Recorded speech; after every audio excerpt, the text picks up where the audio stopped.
The old storyteller's ink had barely dried on the previous scroll when the sound of familiar footsteps returned to the pavilion, and even the sleepy tea-master beside the stove smiled. "Come closer, wanderers of the jianghu, for tonight's brew is warm. The tales are lively, and I have saved a few seats for those who always disappear into distant mountains before coming back with new adventures. Let us laugh, share a cup, and uncover what mysteries have been waiting along the immortal path." After surviving Du Mao's devastating strike, Chen Ping'an continues his slow recovery at the Golden Osmanthus Temple while refining his plans for the future. With Zhang Shanfeng returning to Mount Longhu, Cui Dongshan arriving with hidden intentions, and the Azure Phoenix nations Buddhist-Daoist debate concealing deeper currents, Chen Ping'an now faces choices that may shape his cultivation journey and the fate of many around him. Inside a quiet room of Golden Osmanthus Temple, Chen Ping'an moved around the table upside down, his palms striking the floor one measured step at a time. His body was inverted, yet his breathing remained steady, and every movement carried the rigid precision of the heaven and earth stance. Pei Kian had just finished copying her assigned text. She rested her chin in her hands and watched with glittering eyes, finding her master's hand-walking performance just as fascinating as the first time she had seen it. Chen Ping'an suddenly pushed against the floor, flipped through the air, and landed firmly on his feet. Only then did he draw a long breath, allowing the strength flowing through his limbs to slowly settle. From Old Dragon City to Wasp Tail Ferry Station, and now to Golden Osmanthus Temple in the Azure Phoenix Nation, he had never stopped recovering from the terrible strike. Du Mao had driven through his abdomen. His martial strength was climbing from the 3rd tier back toward the 4th, but the road to restoring the peak of the 5th tier remained long. Walking, meditation, medicinal wine, disciplined fist practice, and months of careful recuperation were still necessary. For a pure martial artist, an injury of this depth was not merely torn flesh. It disrupted breath, strength, and the invisible rhythm, joining every punch to the next. Recovering too quickly could leave a hidden weakness that might erupt at the worst possible moment. There were both losses and gains. The injury would undoubtedly delay his attempt to enter the 6th tier, yet every day spent rebuilding his body would make the foundation of his 5th tier even more unshakable. Zhu Lion had once half-joked that even without the help of any external treasure, Chen Ping'an could rely on his 5th tier martial cultivation alone to defeat all 4 of them: Zhu Lion, Wei Ziyan, Liu Beixiang, and Sui Yaobian, despite each standing at the peak of the 6th tier. Sui Yaobian had answered with a contemptuous sneer. Liu Beixiang, however, had largely agreed. Wei Ziyan, as taciturn as ever, had been too busy exchanging nonsense with Pei Kian to offer a serious opinion. That assessment revealed how extraordinary Chen Ping'an's martial path had become. Cultivation tier alone measured accumulated strength, but it did not fully measure endurance, timing, resolve, or the ability to continue fighting after the body should already have collapsed. In those qualities, Chen Ping'an had long surpassed ordinary 5th tier martial artists. Chen Ping'an sat beside the table and examined every character Pei Kian had copied. Only after confirming that she had not skipped, distorted, or carelessly written a single one did he signal that she was free to play. Master, the osmanthus trees behind this temple aren't impressive at all compared with the branch and leaves Aunt Gui gave me. The difference is enormous. Pei Kian lowered her voice, as though revealing a secret that could shake the entire temple. Why do those Taoist priests treat the trees like priceless treasures? They even shamelessly call them osmanthus trees from the moon. If those trees are really descendants of the osmanthus tree in the Moon Palace, wouldn't that make Aunt Gui the moon goddess? Am I right? A thought stirred in Chen Ping'an's mind, but he kept his expression composed. You shouldn't talk about people behind their backs. Oh, all right. Yet a moment later, Chen Ping'an failed to suppress a chuckle. That said, I don't think you're wrong. Pei Kaian's face instantly blossomed into a brilliant smile. I knew it. Master thinks exactly the same way. Chen Ping'an immediately straightened his expression, refusing to let her joy run too far. Which is exactly why you must show Aunt Guy even more respect when we meet her again. Of course, I genuinely like Aunt Guy. What about the little Taoist priest from Golden Osmanthus Temple who lent you an umbrella? Pei Kaian slammed her fist against the table, her earlier cheerfulness transforming into righteous fury. He was unbelievably annoying. If we ever meet on a narrow road with no one else around, I'll beat him until neither his parents nor his master can recognize him. Chen Ping'an laughed, rather than scolded her immediately. So you know he was annoying. Then think carefully. How do you usually pester Wei Shan and Lu Baixiang? Pei Kaian's eyes widened. She pondered for a long time, as though facing a profound question of the great Tao. At last, she pulled out her beloved treasure, pagoda demon-suppressing talisman, and slapped it against her forehead. Looking at it that way, Old Man Wei and Little Bai are rather pitiful. Chen Ping'an rewarded this hard-earned realization with a knuckle against her forehead. You finally understand? What do the books teach us? A noble person should reflect upon themselves 3 times each day. This is an excellent opportunity for you to conduct a long and serious self-reflection. Clutching her forehead, Pei Kaian sprang up and fled toward the door. Only after reaching safety did she turn around with a mischievous grin. Master, I'm going to visit Old Man Wei and Little Bai right now. I'll tell them that next time we go to the market, I'll spend my own money and buy each of them a skewer of tanghulu. When her footsteps vanished down the corridor, the warmth in the room gradually settled.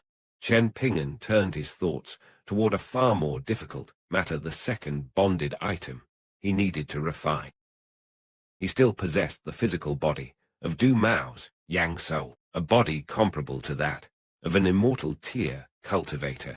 Chen Ping'an intended to ask Cui Dongshan for advice after reaching Mountain Cliff Academy. He did not trust the young imperial preceptor's character, yet he trusted the learning and experience of the man who had once been the scholarly sage's first disciple. This distinction was central to Chen Ping'an's way of judging others. He would not blindly trust a person's heart, merely because that person possessed great knowledge. Neither would he reject useful truth, simply because its source was morally questionable. He separated character from capability, then guarded against both. Since reuniting with Zhang Shanfeng, Chen Ping'an had asked him many questions about cultivation, especially the refinement of bonded items. Zhang Shanfeng had held nothing back. Although Zhang Shanfeng's cultivation realm was not high, his knowledge was exceptional.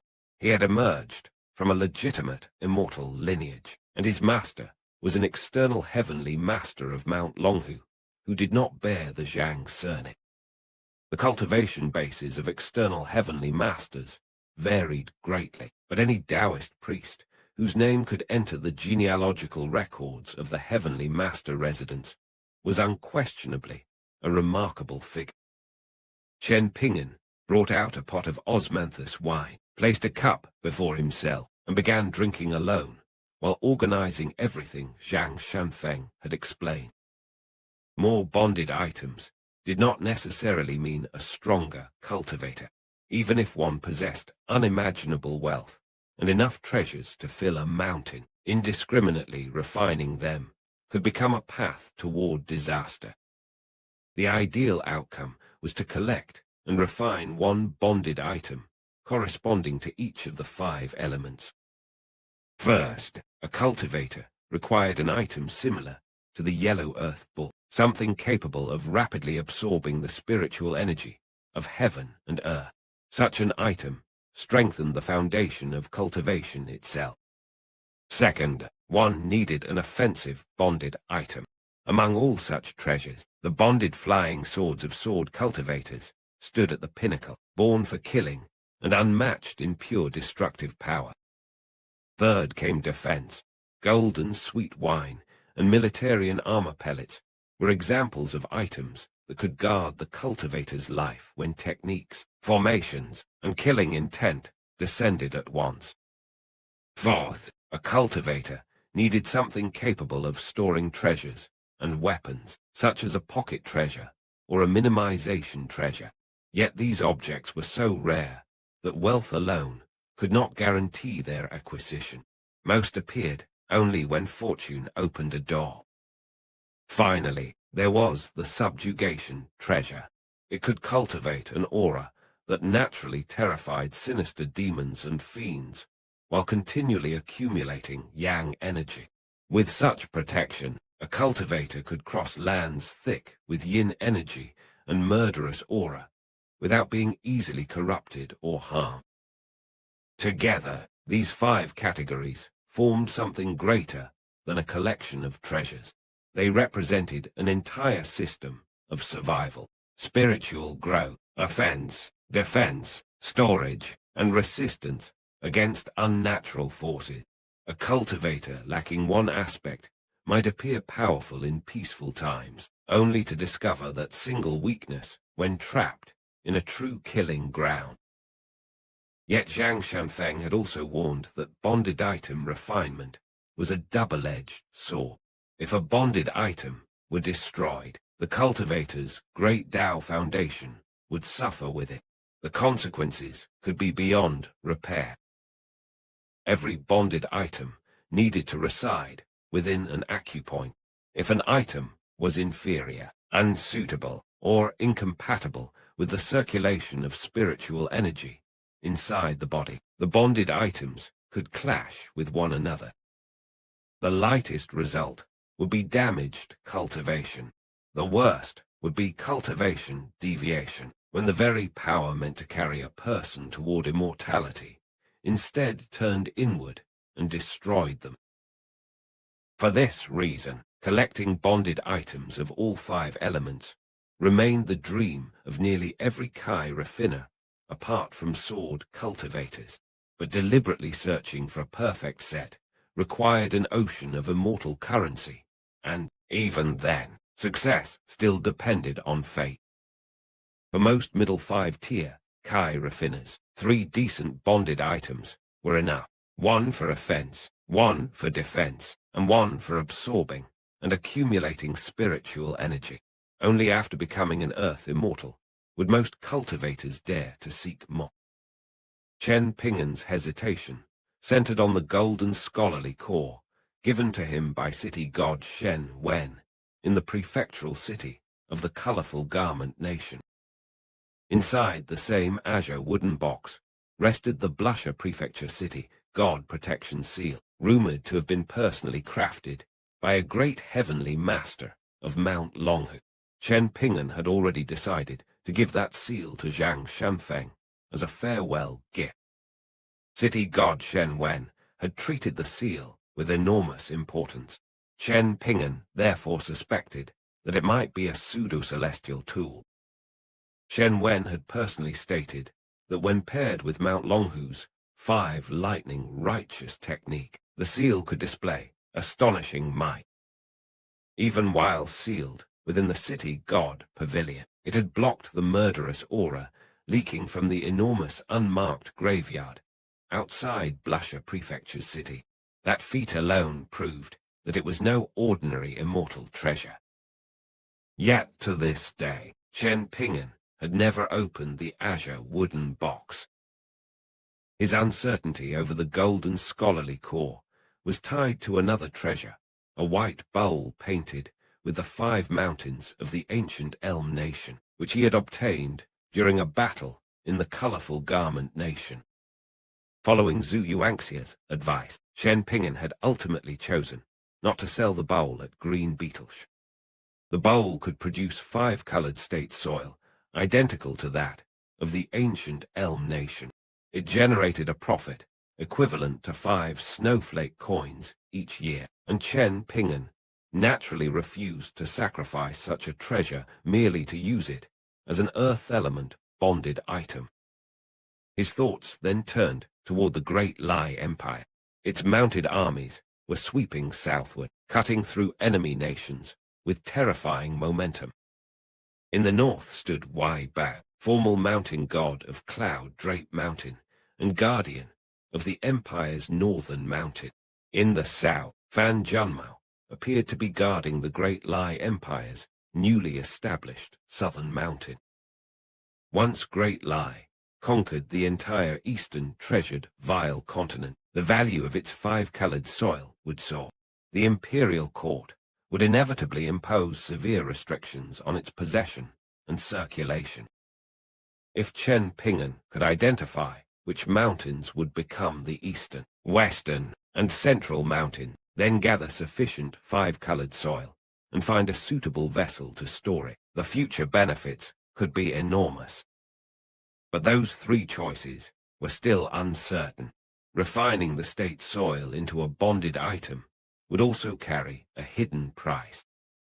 The soil could grant him immense short-term benefits, accelerating his cultivation, and perhaps allowing him to become an earth immortal with astonishing speed.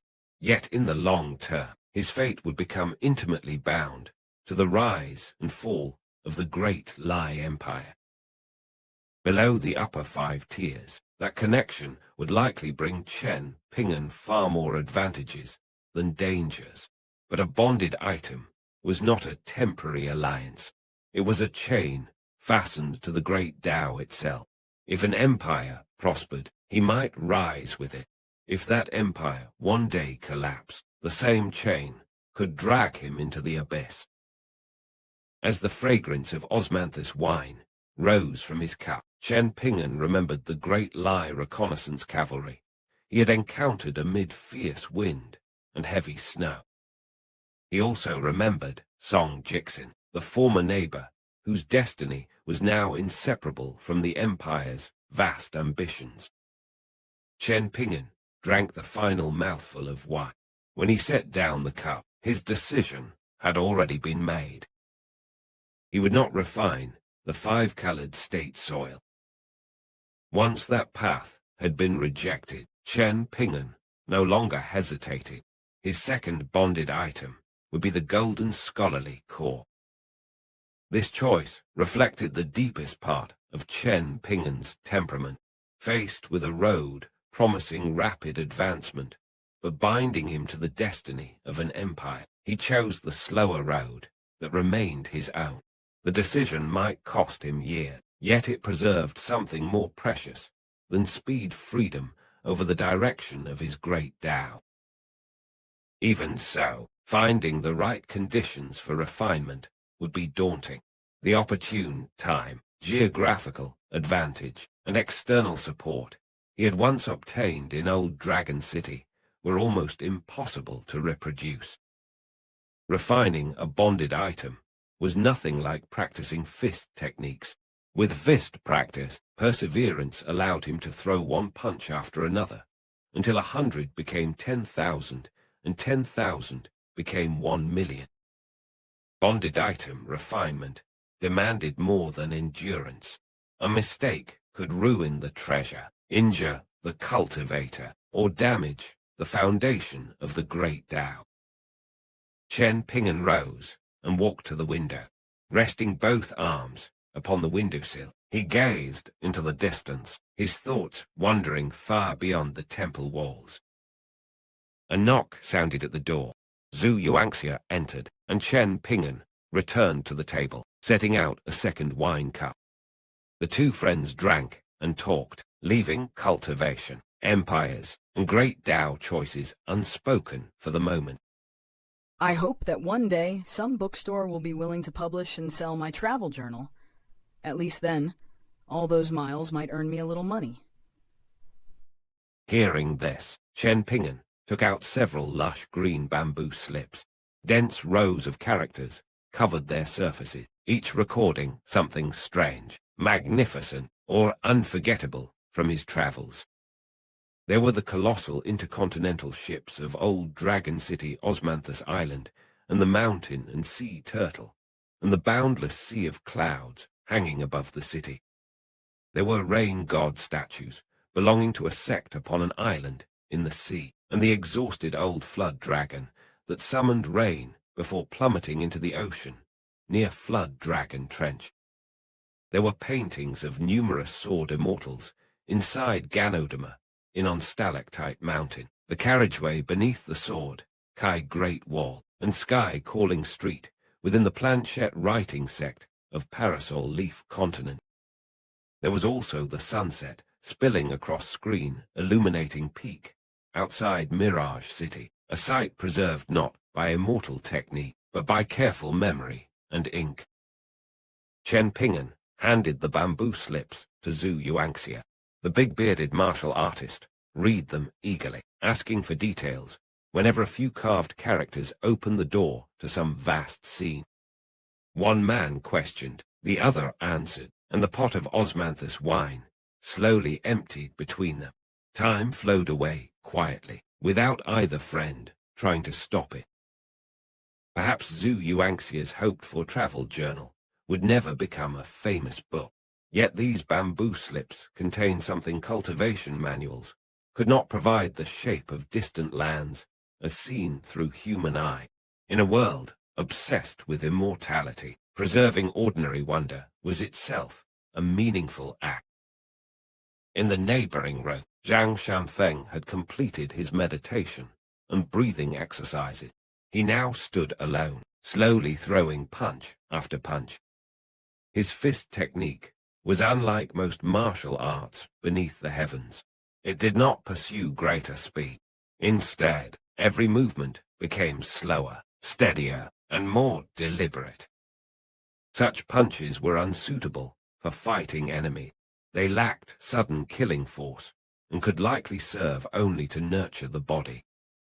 Yet Zhang Shanfeng believed that this gentle fist technique might be more suitable for Chen Ping'an than any violent martial art.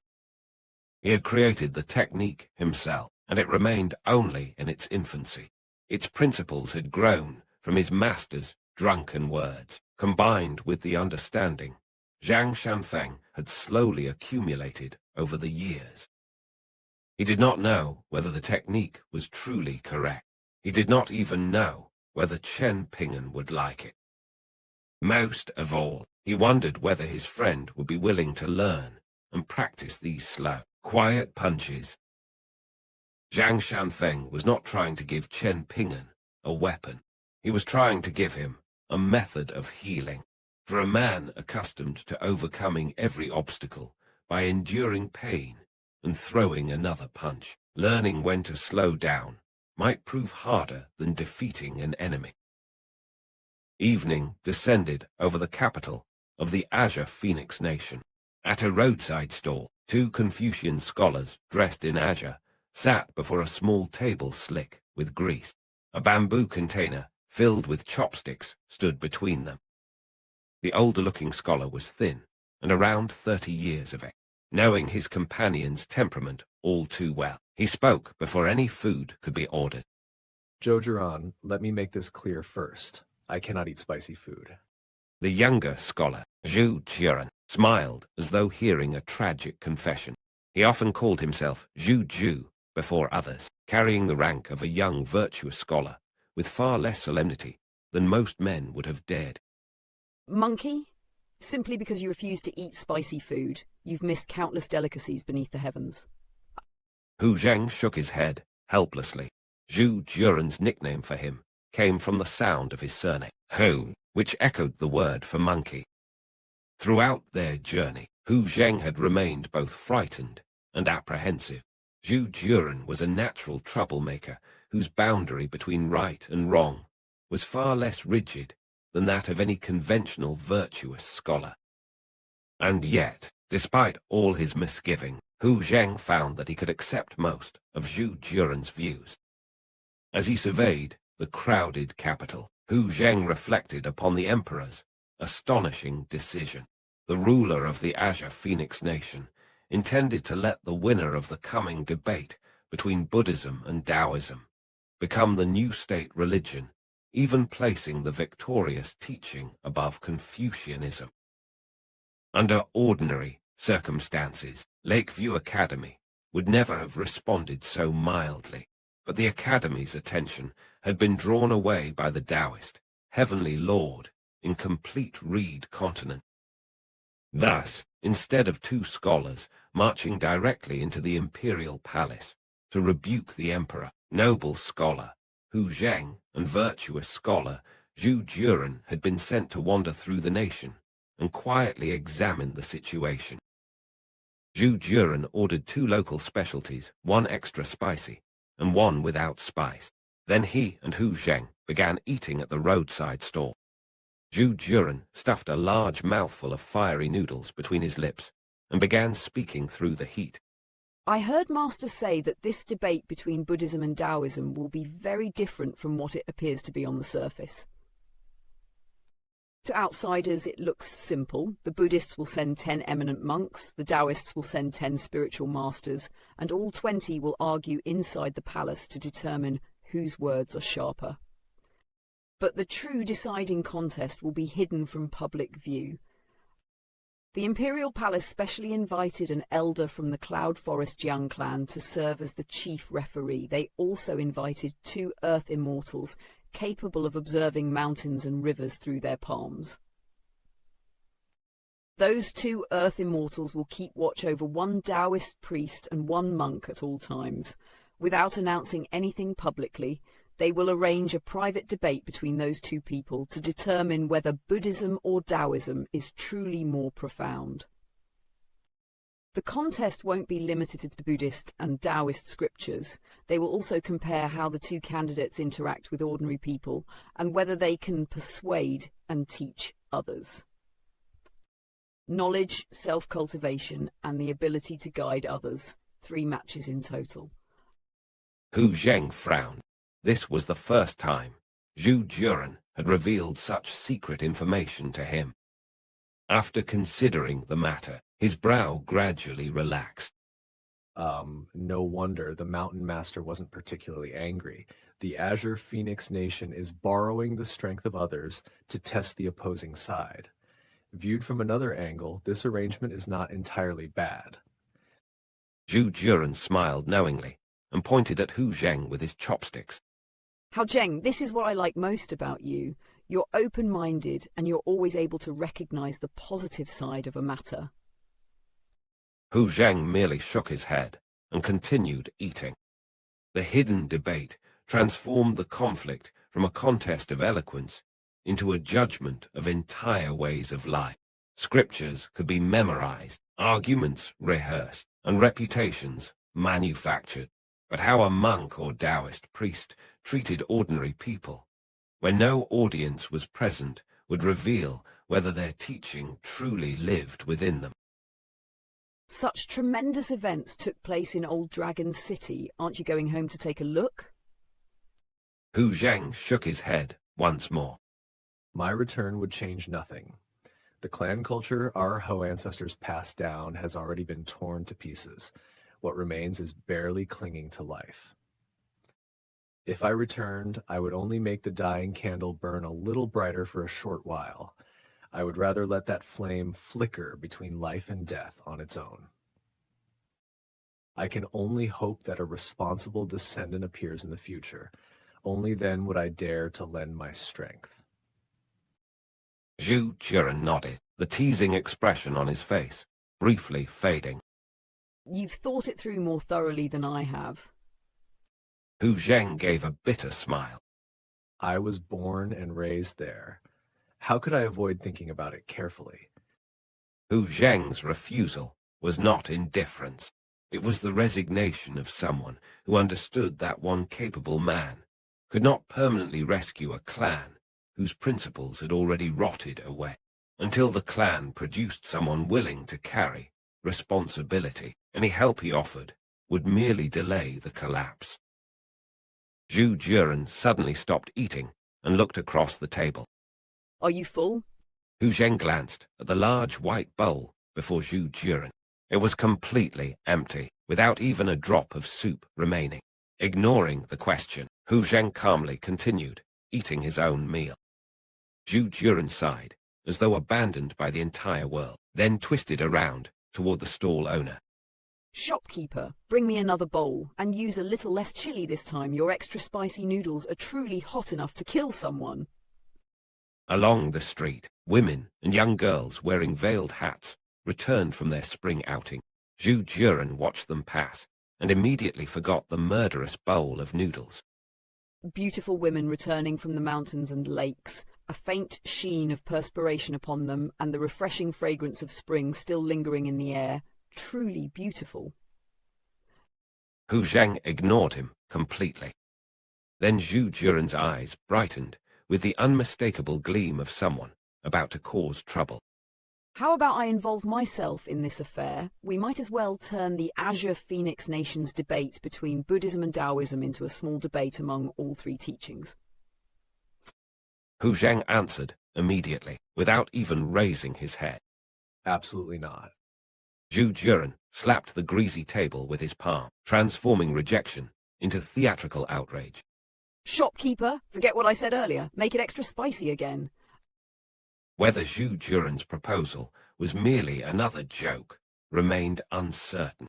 But with Buddhism and Taoism preparing to decide their superiority beneath the gaze of Earth immortals, the arrival of two Confucian scholars ensured that the Azure Phoenix Nation's peaceful capital was already becoming the meeting point of three immense currents. One careless step could turn a scholarly debate into a struggle capable of shaking the entire nation. Not far from the capital street, where noble scholar Hu Zheng and virtuous scholar Zhu Juren sat eating bowls of fiery noodles, a forgotten Taoist temple stood beneath the evening sky. It was called White Cloud Temple, yet there was nothing lofty or illustrious about it.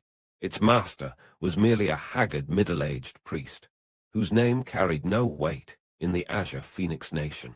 Judged by the standards of mountain cultivators, he was even less remarkable, for he had not entered the middle 5 tiers. The temple itself had existed for barely a century, beside the ancient Taoist establishments, whose incense had burned for thousands of years. It was no more than a latecomer struggling for a foothold. Every blessed plot of land, and every place where Feng Shui gathered, had long since been claimed by senior temples. White Cloud Temple could only squeeze itself beside a noisy market, appearing within the vast capital like a small block of tofu pressed between towering buildings. Its only source of pride was a handful of ancient trees within its walls, yet even those venerable trees brought the temple no peace. Children from the neighboring streets loved to fly paper kites. Whenever the wind turned mischievous, those kites would plunge into the temple canopy and become tangled among the branches.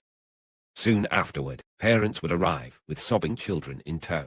They cursed outside the gates, stormed into the courtyard, and lectured the timid young priests until ladders were carried out and the precious kites were retrieved.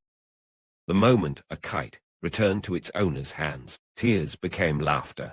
Yet the adults, already angered by the delay to their daily affairs, often continued muttering that the troublesome trees should be chopped down and burned as firewood. Whenever such a commotion erupted, the temple master would emerge from the scripture library, but instead of stepping forward with authority, he would hide at a distance with an anxious expression, leaving his junior brothers and disciples to endure the storm. He possessed neither the cultivation to intimidate others, nor the temperament to quarrel with ordinary people. In a world where sect masters guarded their dignity like sacred treasure, this temple master survived by yielding again and again. His weakness seemed almost laughable, yet it was also strangely gentle. Once, a little Taoist priest secretly slipped outside to fly kites with the neighborhood children. By unfortunate coincidence, his own kite became trapped in one of the temple trees. He wrestled with himself for a long time. In the end, his love for the kite defeated his fear of punishment, and he gathered enough courage to confess. That confession turned him into the perfect target for his master's bottled-up frustration. The little priest was spanked until he nearly forgot which way was north. Yet that same day, his misery transformed into boundless delight. A porcelain doll he had desired for ages mysteriously appeared upon his bed, allowing him to boast before the other little priests for many days. The temple master could not protect his disciple from discipline without appearing partial, so he offered affection in secret. He was cowardly before conflict, perhaps, but not cold-hearted. Behind his awkwardness lay the quiet compassion of a man who knew how small joys could heal a child's wounded pride. Late that evening, the middle-aged priest sat alone in the cramped scripture library. After reading for too long, he finally raised his head. His eyes saw beneath the dim lamplight. Bookshelves covered 2 walls from floor to roof. They held not only an enormous collection of Taoist scriptures, but also Buddhist sutras, Confucian classics, and writings from many schools of thought. The priest had read them all carefully. His notes from only the past few years already exceeded 900,000 characters. Others cultivated to rise above princes and ministers.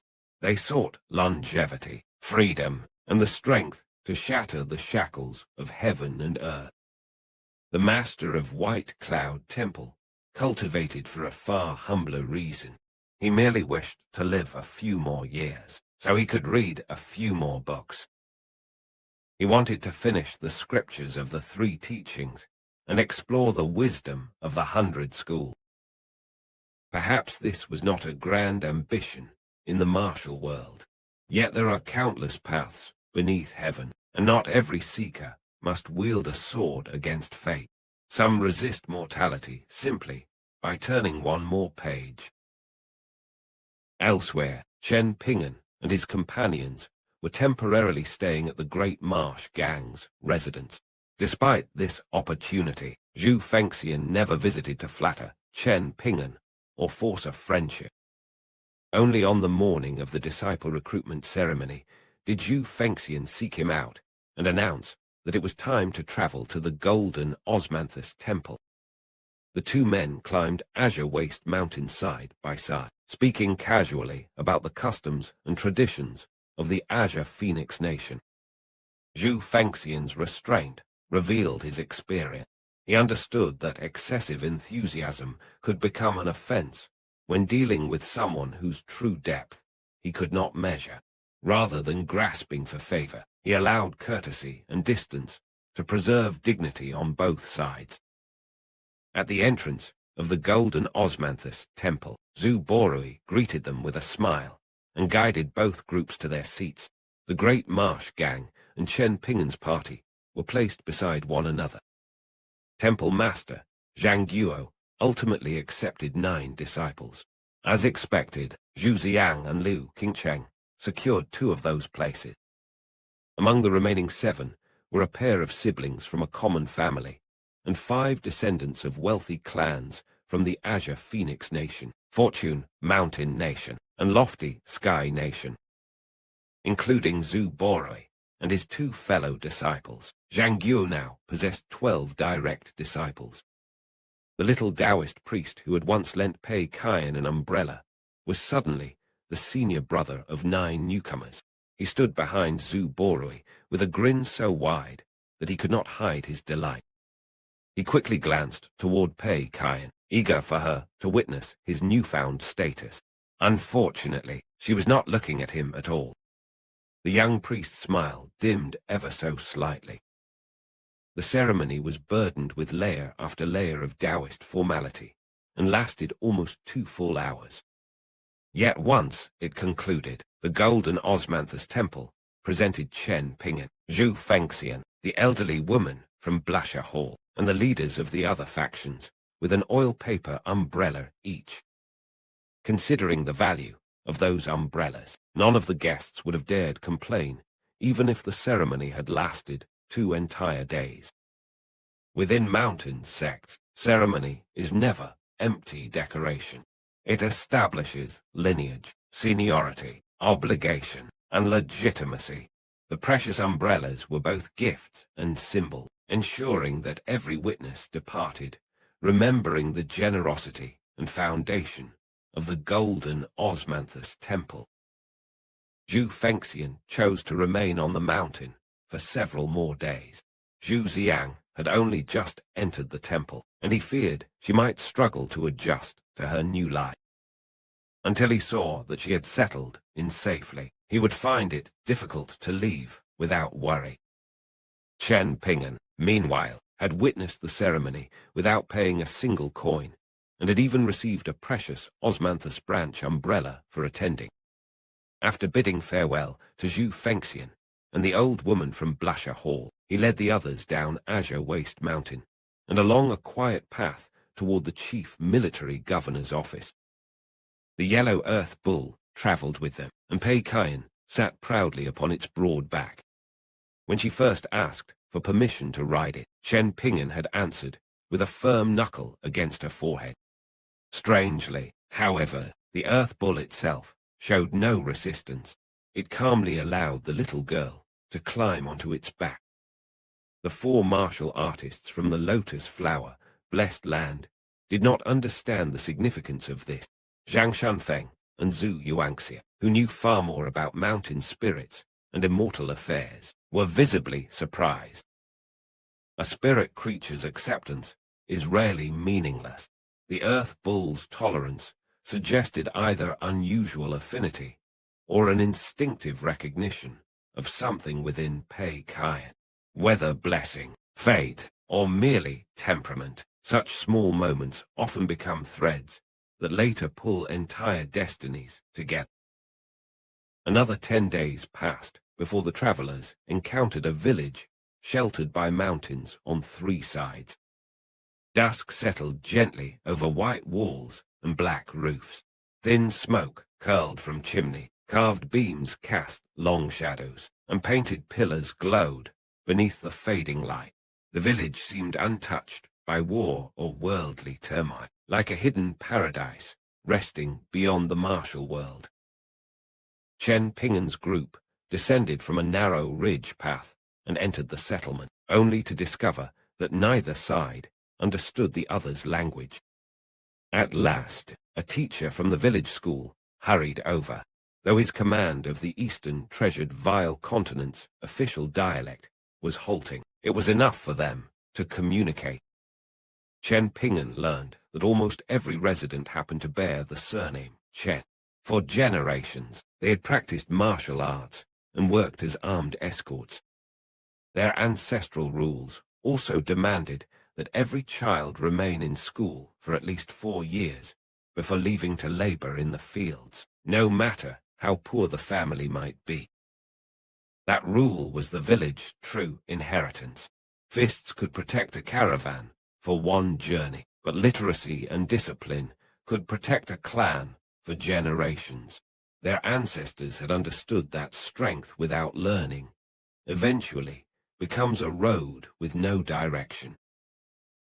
The clan leader was an old man of roughly 70, yet age had not diminished his vigor. Dressed in a grey changshan, he walked with a spring in his step and carried the steady presence of a seasoned martial artist. According to the village teacher, the elder's martial skill was renowned throughout the surrounding lands. Once, in a crowded market, he had stopped a rearing horse with his bare hands and saved a child from being trampled. Since that day, the people of the region had respectfully called him Chen's Archway. When the elderly clan leader heard that Chen Ping'an also carried the surname Chen, his face lit up. He warmly invited the young traveler into his home, as though welcoming a distant member of the same bloodline.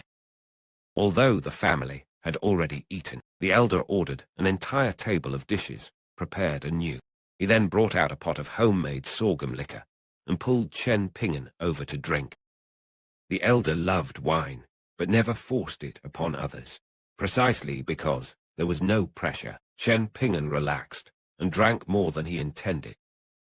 Hospitality without coercion lowered Chen Ping'an's guard more effectively than any toast or challenge. For a young man accustomed to schemes, battles, and hidden intentions, straightforward warmth was sometimes the most difficult thing to resist. By the end of the evening, he could no longer remember leaving the table. When he awoke in the middle of the night, he found himself lying beneath a blanket on a large antique bed. He put on his boots and stepped outside. Looking upward, he saw exquisitely fitted wooden brackets interlocking beneath the roof, each piece supporting another with quiet precision. During his time in the lotus flower-blessed land, Chen Ping'an had obtained many construction manuals from imperial preceptor Zhang Shanfeng, especially texts concerning the building of bridges. Among them, he had repeatedly studied the treatise on architectural methods. It described not only bridges, but also the standards governing houses, pagodas, and many other structures. Those teachings fascinated him just as much. Many homes in the village shared common walls, creating corridors of surprising length. Even after brothers divided their inheritance, their families often remained neighbors. Chen Ping'an passed through one such corridor, stepped onto a path of bluestone slab, and followed it until he reached a quiet pond. There, beneath the night sky, he stood until dawn. He was not considering some profound Tao principle, nor calculating an enemy's weakness. He simply stood beside the still water and allowed his thoughts to drift into emptiness. For Chen Ping'an, such silence was rare. He carried too many roads, promises, debts, and memories within him. Standing without purpose was not idleness, it was a brief moment in which the weight upon his shoulders loosened. At the old clan leader's insistence, the group remained for another day. Pei Kian could not speak the local dialect, but children required little language to become companions. Before long, she was running and laughing among a crowd of youngsters her own age. When Chen Ping'an went to call her back for dinner, the children were playing eagle-catching chicks. Pei Kian immediately wanted him to join. Chen Ping'an raised one finger, curled it inward, and pretended that another knuckle strike was coming for her forehead. But Pei Kian continued pleading without pause. At last, Chen Ping'an surrendered and took the role of the mother hen, guarding the line of little chicks behind him. Pei Kian became the eagle. Yet how could she possibly catch a chick protected by Chen Ping'an, no matter how she darted left or right? He blocked her path with effortless precision. Unable to succeed, Pei Kian exchanged places with the final chick in the line. As the game continued, her laughter rang louder than anyone else's. Chen Ping'an could stop swords, endure suffering, and calculate danger, yet here his martial ability served only to protect laughing children in a village game. That contrast made the scene more precious than any display of cultivation. Strength had finally found a moment with no blood attached to it. In the distance, Zhang Shanfeng stood smiling and beckoned for the master and disciple to return for dinner. The village children were also being called home. Smoke and steam rose from the kitchens into the many-colored twilight, while adults stood outside their houses and shouted their children's names down the lanes. Chen Ping'an took Pei Kian by the hand and walked toward Zhang Shanfeng. Then, as the three of them entered an alley, a short elderly Taoist priest with a bulbous nose appeared without warning. He wore black Taoist robes, and upon each sleeve was embroidered a bright red fire dragon so lifelike that it seemed ready to tear free from the cloth. Zhang Shanfeng froze in astonishment. Chen Ping'an instantly held his breath, gathered his focus, and treated the newcomer as though facing a terrifying enemy. Pei Kian stole only a few glances before quickly turning away, no longer daring to stare. The reactions of all three revealed the old priest's hidden weight. Zhang Shanfeng saw an eccentric master. Pei Kian sensed instinctive danger. Chen Ping'an, whose judgment had been tempered by countless powerful figures, immediately recognized an existence whose depth could not be measured. Master, why have you come here? The old priest widened his eyes, looking both offended and exasperated. If I don't capture you and drag you back to the mountain to cultivate, are you planning to remain outside, marry, raise children, and establish a clan of your own? Zhang Shanfeng turned toward Chen Ping'an and offered a helpless smile. His expression plainly said that this was simply his master's foul temper, and that no offense should be taken. Yet when Zhang Shanfeng turned away, his master stared at the young priest's pale face and at the shoulder once pierced by a bonded flying sword. The old Taoist stomped his foot, and fury erupted from him. Who dared injure you? Tell me who it was, and your master will stab a voodoo doll bearing their name. Zhang Shanfeng rubbed his face in despair. To possess such a master before Chen Ping'an, he truly felt that all dignity had abandoned him. His master's threat sounded absurd, but the anger beneath it was genuine. He had seen his disciple's wound, and immediately wanted revenge. The joke concealed a fierce protectiveness, much like a sheath hiding a blade that had never truly dulled. Chen Ping'an remained solemn. He cupped his fists and respectfully greeted the old Taoist from the northern complete reed continent. The old man was an external heavenly master of Mount Longhu. He nodded once in acknowledgement, then sent his voice directly across the ripples of Chen Ping'an's mind lake. Young man, your bridge of immortality was destroyed and later reconstructed. You have walked a difficult road. Still, your water element bonded item carries a remarkable immortal aura. Not bad, truly not bad. With a single glance, the heavenly master perceived secrets that ordinary cultivators could never discover. The destroyed bridge of immortality concerned Chen Ping'an's foundation, while the water element bonded item touched upon his future great Tao. Such effortless insight made the old man's earlier clownish behavior seem like deliberate concealment. The old Taoist turned back to Zhang Shanfeng and ordered him to extend a hand. He pressed two fingers together and traced a talisman through empty air. Then, with an almost careless flick of his sleeve, golden light flashed above the alley. Two weapons descended from the sky, the true martial sword belonging to Zhang Shanfeng and Zhu Yuanxia's short saber, both of which had been left at the chief military governor's office. Zhang Shanfeng caught them without the slightest surprise. My master's cultivation isn't especially high, and there are many things he cannot do, but he is rather capable when it comes to little tricks like this. Instead of feeling exposed, the old Taoist stroked his beard and smiled with unmistakable pride. Chen Ping'an looked from disciple to master and felt that Zhang Shanfeng's familiarity had created a profound misunderstanding. The young priest had lived beside this expert for so long that he had become blind to the true height of the mountain before him. That may be one of the chapter's most amusing truths. Zhang Shanfeng believed his master specialized in small tricks, while Chen Ping'an understood that retrieving distant weapons without disturbing the surrounding spiritual energy was anything but small. True experts often appear most ordinary to those who see them every day.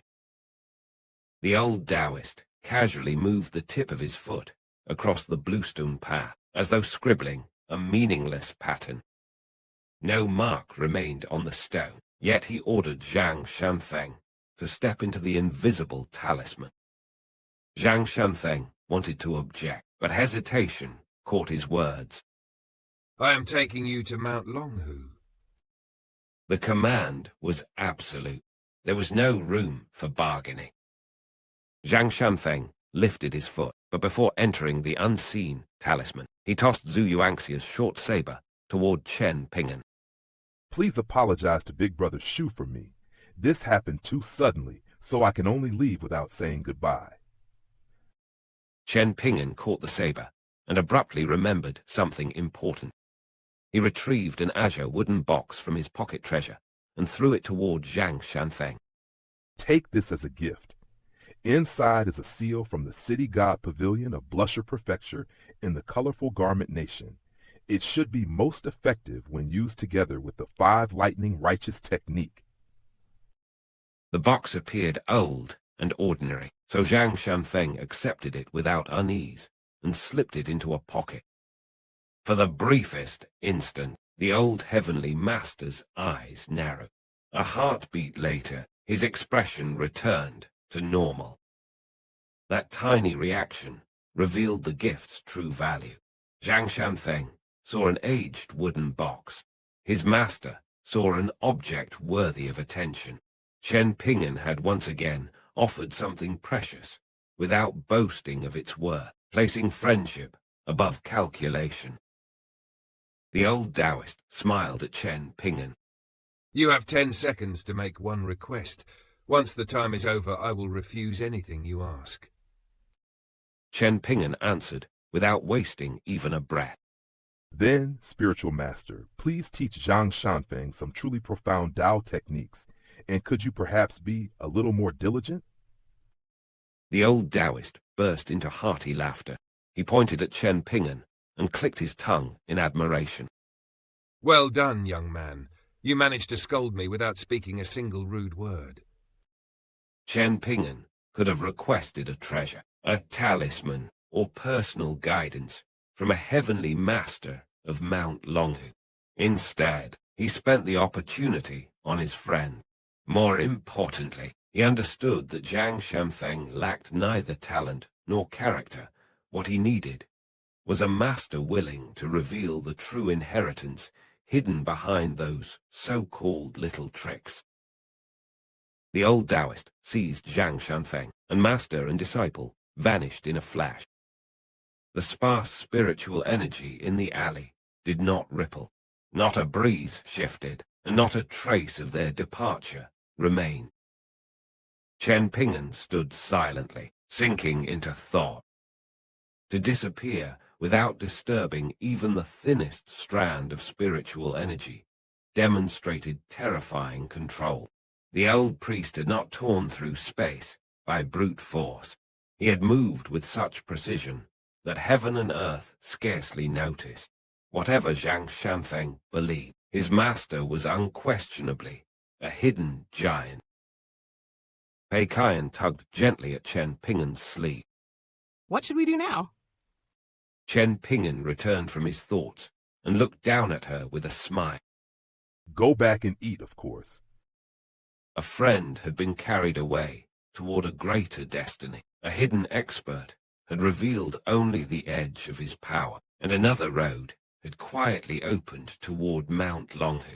Yet for Chen Ping'an and Pei Kian, the next step remained simple. Return beneath the village lights, sit at the table, and finish the meal waiting for them. In this vast, martial world, the greatest journeys often begin between such ordinary moments. At the dinner table of the Chen clan leader, one seat was conspicuously empty. Chen Ping'an quietly took Zhang Shanfeng's former place and explained that the young Taoist priest had already been taken away by his master. To Zhu Yuanxia, however, this was merely another farewell beneath the vast heavens. In his younger years, he had crossed battlefields where brothers-in-arms vanished forever between one charge and the next, when even death had become familiar. An ordinary separation could no longer shake him so easily. Yet familiarity with parting did not mean Zhu Yuanxia felt nothing. It only meant that a veteran of the martial world had learned to hide sorrow beneath laughter, wine, and a beard weathered by wind and dust. Chen Ping'an accompanied him through several cups.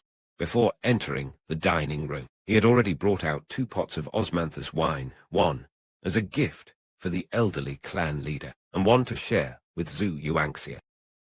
The elderly leader had drunk harsh sorghum liquor his entire life. To him, true wine should scorch the throat like fire and ignite the belly like a furnace. Being a straightforward man, he immediately asked the village teacher beside him to translate his judgment. The clan leader says this wine is probably very expensive. It is smooth and mellow, but it lacks force and flavor. It should be just right for the women of the village. Chen Ping'an could only stare in helpless silence. Zhu Yuanxia, who understood the true value of the Osmanthus wine, nearly choked on his cup. This was no ordinary drink. It could genuinely lengthen the lives of common mortals. A single cup was worth more than every jar of sorghum liquor in the village combined. Yet the old clan leader had dismissed it as a gentle drink for women. Treasures were not always recognized by those who possessed them, and value in the cultivation world was rarely measured by taste alone. To one man, it was mild wine. To another, it was an extra handful of years beneath the sun. After dinner, Chen Ping'an and Zhu Yuanxia wandered through the peaceful mountain village. Moonlight rested upon the bluestone paths, and the pond lay still as polished jade. Chen Ping'an returned the short saber. Zhu Yuanxia secured it at his side, while listening to the young man recount the astonishing methods used by Zhang Shanfeng's mysterious master. The land-shortening arts of qi refiners were originally derived from the astral steps practiced by Taoist priests. Zhang Shanfeng is an external Taoist priest of Mount Longhu, so it is not strange that his master understands such a method. Its roots belong to the Taoist sect, after all. What truly matters is the distance. Crossing several dozen meters and crossing several dozen kilometers might both be called land-shortening, but the gulf between them is as vast as heaven and earth. And drawing a talisman on the ground to carry another person away? I have traveled for many years, yet I have never heard of anything like it. Zhu Yuanxia fell silent for a moment. The more he considered what had happened, the more inconceivable it became. Even that would have been enough. But he drew a talisman on Zhang Shanfeng's hand and retrieved true martial and my short saber from 1,000 kilometers away. What kind of divine technique could accomplish such a thing? How should I know? To reach across 1,000 kilometers and seize two weapons was not merely a display of speed. It hinted at terrifying control over distance, talismans, and the connection between a cultivator and the objects around him.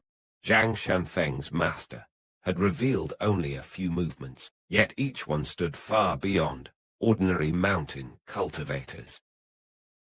Zhu Yuanxia soon smiled. Astonishment remained in his eye, but relief had already replaced his earlier concern.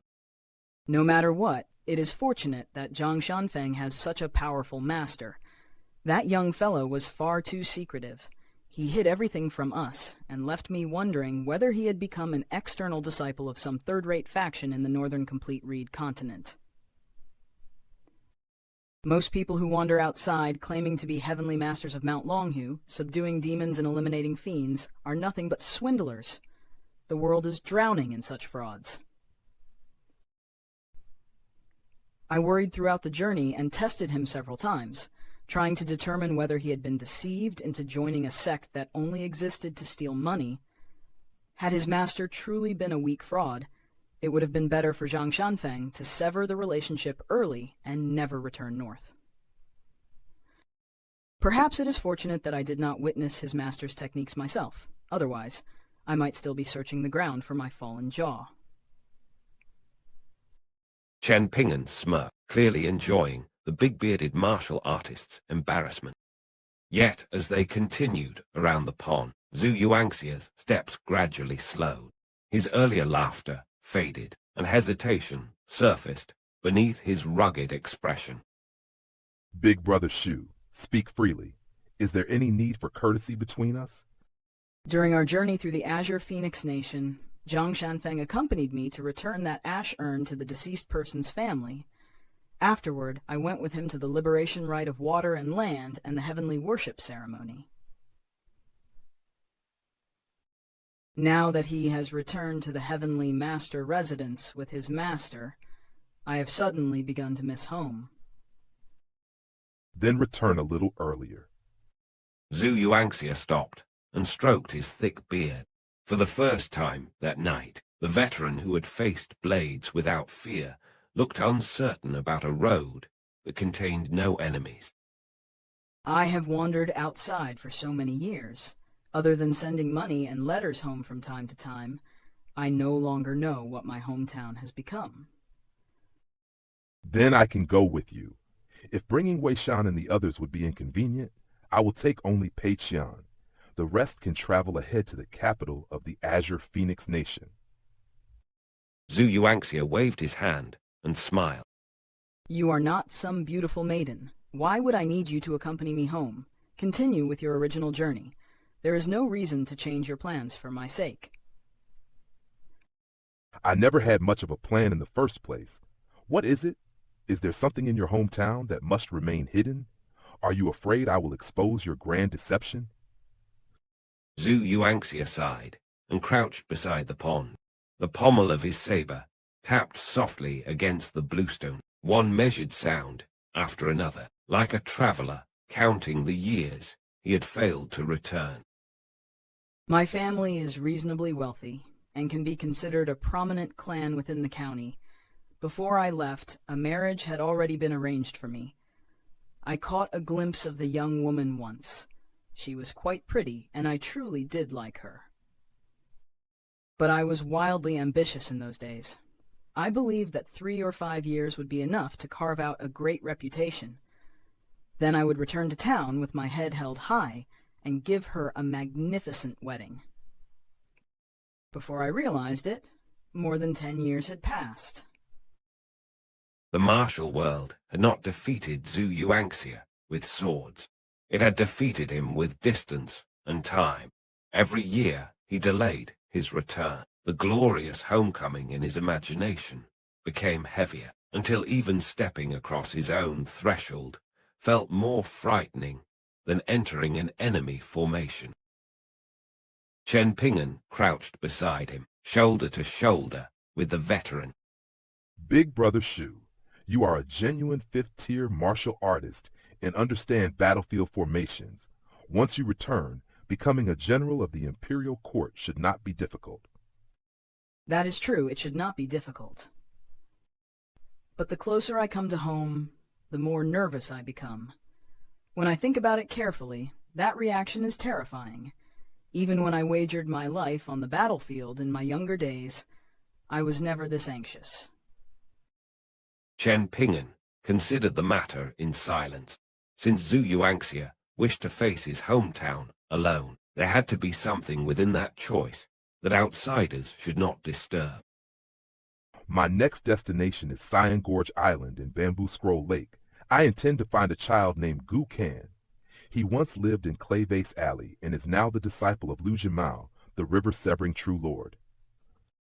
If everything proceeds smoothly, I will travel afterward to the Confucian Academy in the Great Sui Nation and visit several other children from my hometown. If you encounter a problem at home that is too difficult to solve alone, remember that you have 2 friends within the cultivation world. Zhang Shanfeng may be difficult to contact now, but you can still reach me. Though reaching me may also be troublesome, send 2 letters at the same time, just in case one fails to find me. Zhu Yuanxia patted Chen Ping'an's shoulder and pointed toward the moonlit pond. My hometown is like this pond. It is small and cannot be compared with the great rivers and lakes of the martial world. A 5th-tier martial artist carrying 2 respectable weapons is already enough to boast there. Even the provincial overseer would treat me as an honored guest. After all, do you think everyone under heaven is like you, Chen Ping'an? Zhu Yuanxia's joke carried a quiet truth. The so-called rivers and lakes were vast only to those who wandered them. In a small county, a 5th-tier martial artist was already a towering figure capable of making officials lower their voices. Chen Ping'an removed the sword, nurturing gourd from his waist, and offered it to the big-bearded martial artist. Taste this. This is genuinely good wine. If you like it, you may take the wine with you. The gourd, however, stays with me. Zhu Yuanxia accepted it with obvious skepticism. Yet the instant one sip entered his body, his face flushed crimson. The medicinal wine had been refined from the golden core of a nascent tear flood dragon. Its power erupted through Zhu Yuanxia's meridians, stirring his pure true Kai and driving it through his acupoints like enormous waves crashing against stone cliffs. Zhu Yuanxia hurriedly circulated his Kai. It took considerable effort to suppress and digest the surging medicinal force. At last, he released a deep burp and exhaled a stream of murky Kai that had remained trapped within his body for years. When he wiped his mouth, his eyes shone with startling brightness. This wine is extraordinary. A martial artist needs only one sip to experience astonishing results. Chen Ping'an crossed his arms, showing no hurry to reclaim the sword, nurturing gourd. Do you think everyone is like you, Shuyuanxia? Do you imagine just anyone can withstand the medicinal wine inside this gourd?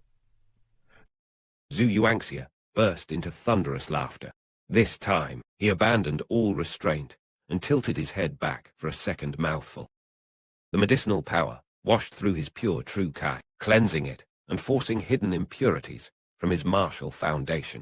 Still unsatisfied, he drank a third time.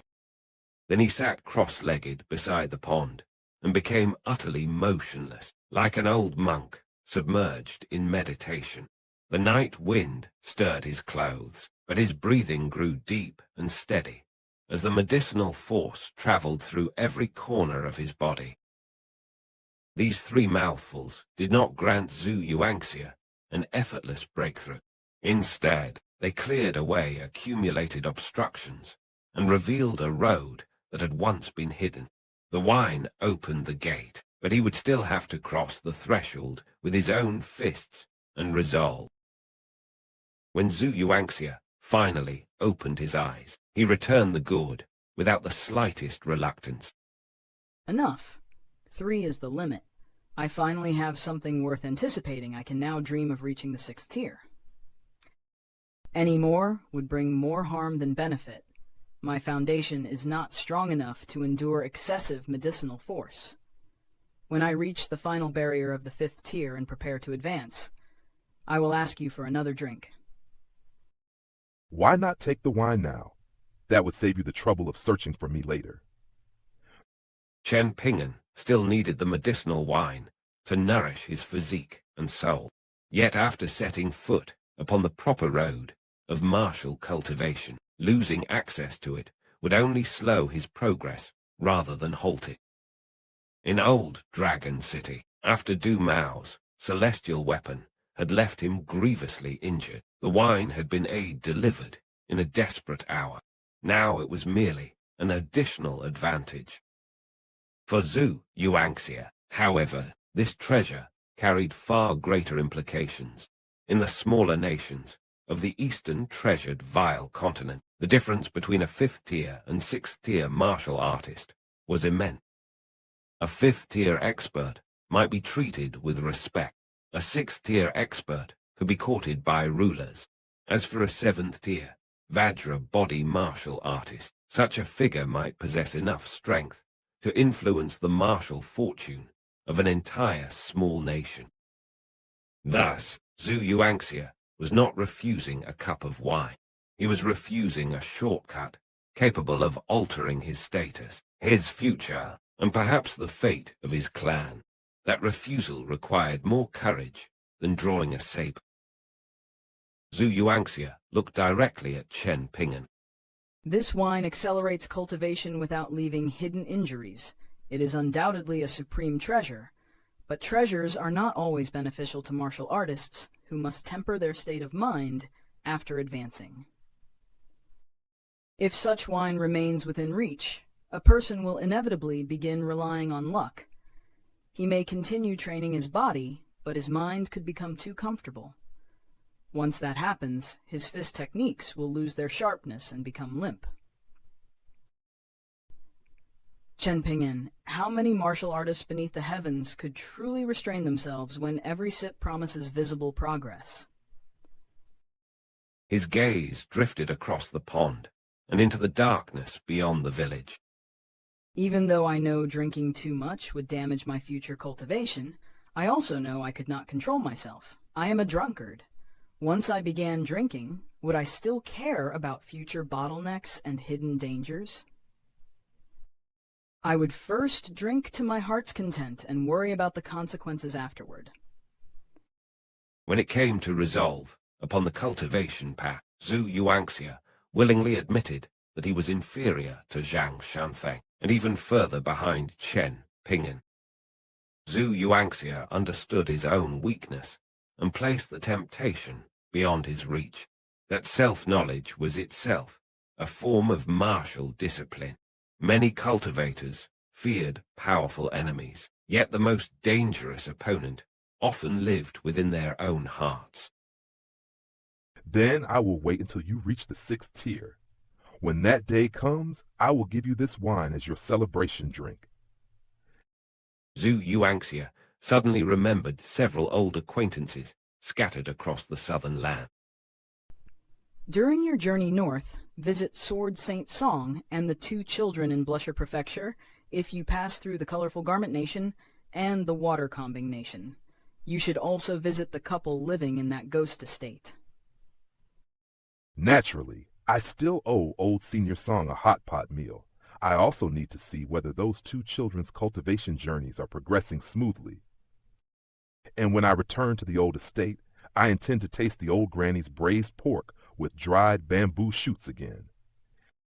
Zhu Yuanxia laughed from the depths of his chest. Treasures, cultivation, and wealth might have changed around Chen Ping'an, but the young man himself remained unmistakably the same. He struck Chen Ping'an's shoulder again, this time with far greater force. His voice rang through the night with the vigor of a battlefield drum. Chen Ping'an, you and Zhang Shanfeng must cultivate properly and carve out great names for yourselves. When your deeds shake the world, I will hear the stories from my hometown. Then countless people will beg me to drink with them and tell them what the 2 of you were like before you became renowned. Thank you for your blessings, Big Brother Shu. Zhu Yuanxia rose to his feet. Once the thought of home entered his heart, it surged like wine overturning a sealed jar. When we were merely wandering around, I felt nothing. Now that I have begun thinking about home, my stomach seems to be staging a rebellion for wine. That old pot of wine is my hometown. If I do not drink from it soon, I will suffer terribly. It is time to depart. A wandering martial artist might cross 10,000 mountains without hesitation, yet the final road home was often the longest. Zhu Yuanxia had delayed it for more than a decade. Tonight, he finally chose to take the first step. I will accompany you to your room while you pack. Then I will walk with you for a short distance. Zhu Yuanxia glared at him. Why are you being so sentimental? Learn from Zhang Shanfeng. Look how decisive he was during his farewell. When it was time to leave, he vanished immediately. Chen Ping'an rolled his eyes. Zhang Shanfeng? I would be impressed if he were not crying right now. Shall we make a bet? Zhu Yuanxia rubbed his chin, as if seriously considering the matter. There is no wager to make. That fool is certainly hiding from his master and bawling his eyes out. Chen Ping'an copied him and rubbed his own chin. Is this what people call great minds thinking alike? Zhu Yuanxia laughed and strode away, insisting that Chen Ping'an remain behind. His laughter nearly shook the sleeping village awake. Only then did he remember that it was already late, and many women and children had likely gone to sleep. The big-bearded martial artist immediately quieted himself. With his back still facing Chen Ping'an, Zhu Yuanxia raised one hand and waved farewell. He did not stop. He did not turn around. His steps carried him steadily into the darkness. Chen Ping'an remained beside the pond. The village was quiet again, yet a faint sorrow lingered in his heart, like the final warmth at the bottom of an emptied wine cup. Their farewell contained no grand promises and no heroic tears. That simplicity made it more genuine. In the martial world, friends often separated without knowing when or whether they would share another cup. Roughly half An hour later, Pei Kian trudged through the alleyways with sleepy eyes, because running through a dark village frightened her. The yellow paper talisman had once again been slapped onto her forehead. She finally found Chen Ping'an and stared at him in confusion. Why is the big bearded uncle running away? Does he owe you money, master? Is he too ashamed to face you because he cannot repay the debt, so he is escaping under cover of night? The more Pei Kian considered this possibility, the angrier she became. She stomped hard and punched one palm with the other fist. That poor big bearded uncle is far too disloyal. If he lacks the money to repay you, he could secretly borrow some from me. It is not as though I would reveal his shameful actions to master. Pei Kian could not understand why, but ever since Chen Ping'an had reunited with the mediocre young Taoist priest and the thunderously loud, bearded martial artist, he had appeared unusually happier, perhaps, than if he had earned a mountain of money. Yet from Pei Kian's perspective, friendship had been a disastrous business. Since meeting the Yellow Earth Bull at the mountain pass, her master had lost money, lost more money, and then continued losing money. He had even given Zhang Shanfeng an Azure wooden box containing some important seal. During the journey from Old Dragon City to Wasp Tail Ferry Station, Chen Ping'an had not been willing to drink Osmanthus wine or well-water immortal wine every day. Yet he spent precious things on his friends without hesitation. In Pei Kian's young and practical mind, the conclusion was obvious. Making friends in the cultivation world produced no profit and drained one's purse. She had not yet learned that some gains could never be counted in coins. Chen Ping'an smiled and shook his head. Your big-bearded uncle only misses his home. We can visit him in the future. When you are old enough to travel through the cultivation world alone, you may also seek him out yourself. You should be old enough to drink by then, so remember to bring him a pot of good wine. Pei Kian shook her head without hesitation. The cultivation world is teeming with danger, and wine is far too expensive. I have decided that I will never wander through it. Chen Ping'an reached out and twisted her ear. How old are you exactly? And you are already lecturing me about the dangers of the cultivation world. Pei Kian rose onto the tips of her toes and hurriedly begged for mercy. Old Man Wei and the big bearded uncle both said those words. They sounded impressive and heroic, so I casually repeated them. Chen Ping'an released her ear and chuckled. Use the 6-step walking meditation on your way back, then go to sleep. Pei Kian could now perform the 6-step walking meditation reasonably well. However, she still could not grasp the essence of standing meditation or the corresponding sword furnace stance. She was extremely interested in the heaven and earth stance, but that technique remained hopelessly beyond her. The reason was painfully simple. She could not even perform a handstand. Pei Kian wished to speak like a seasoned wanderer and learn imposing martial stances. Yet her path still began with 6 careful steps and the struggle to stand upside down. Every great journey starts with such unremarkable foundations. The rest of the night passed without incident. Before dawn had fully broken, roosters began calling through the mountain village. Chen Ping'an woke early, but did not venture outside for his customary stroll. In roughly half an hour, the martial practitioners of the Chen clan would gather for morning training. They practiced once at dawn and once at night, persisting day after day and year after year. Every male in the village participated, from young boys to grown men. Women were also permitted to join whenever they wished. Many villagers eventually worked as armed escorts. Without solid martial skill, neither an individual nor a clan could establish a trustworthy reputation along dangerous roads. According to the village teacher, the reputation of their leader known throughout the province as Chen's Archway opened many doors for descendants of the Chen clan seeking work as escorts or traveling through the martial world.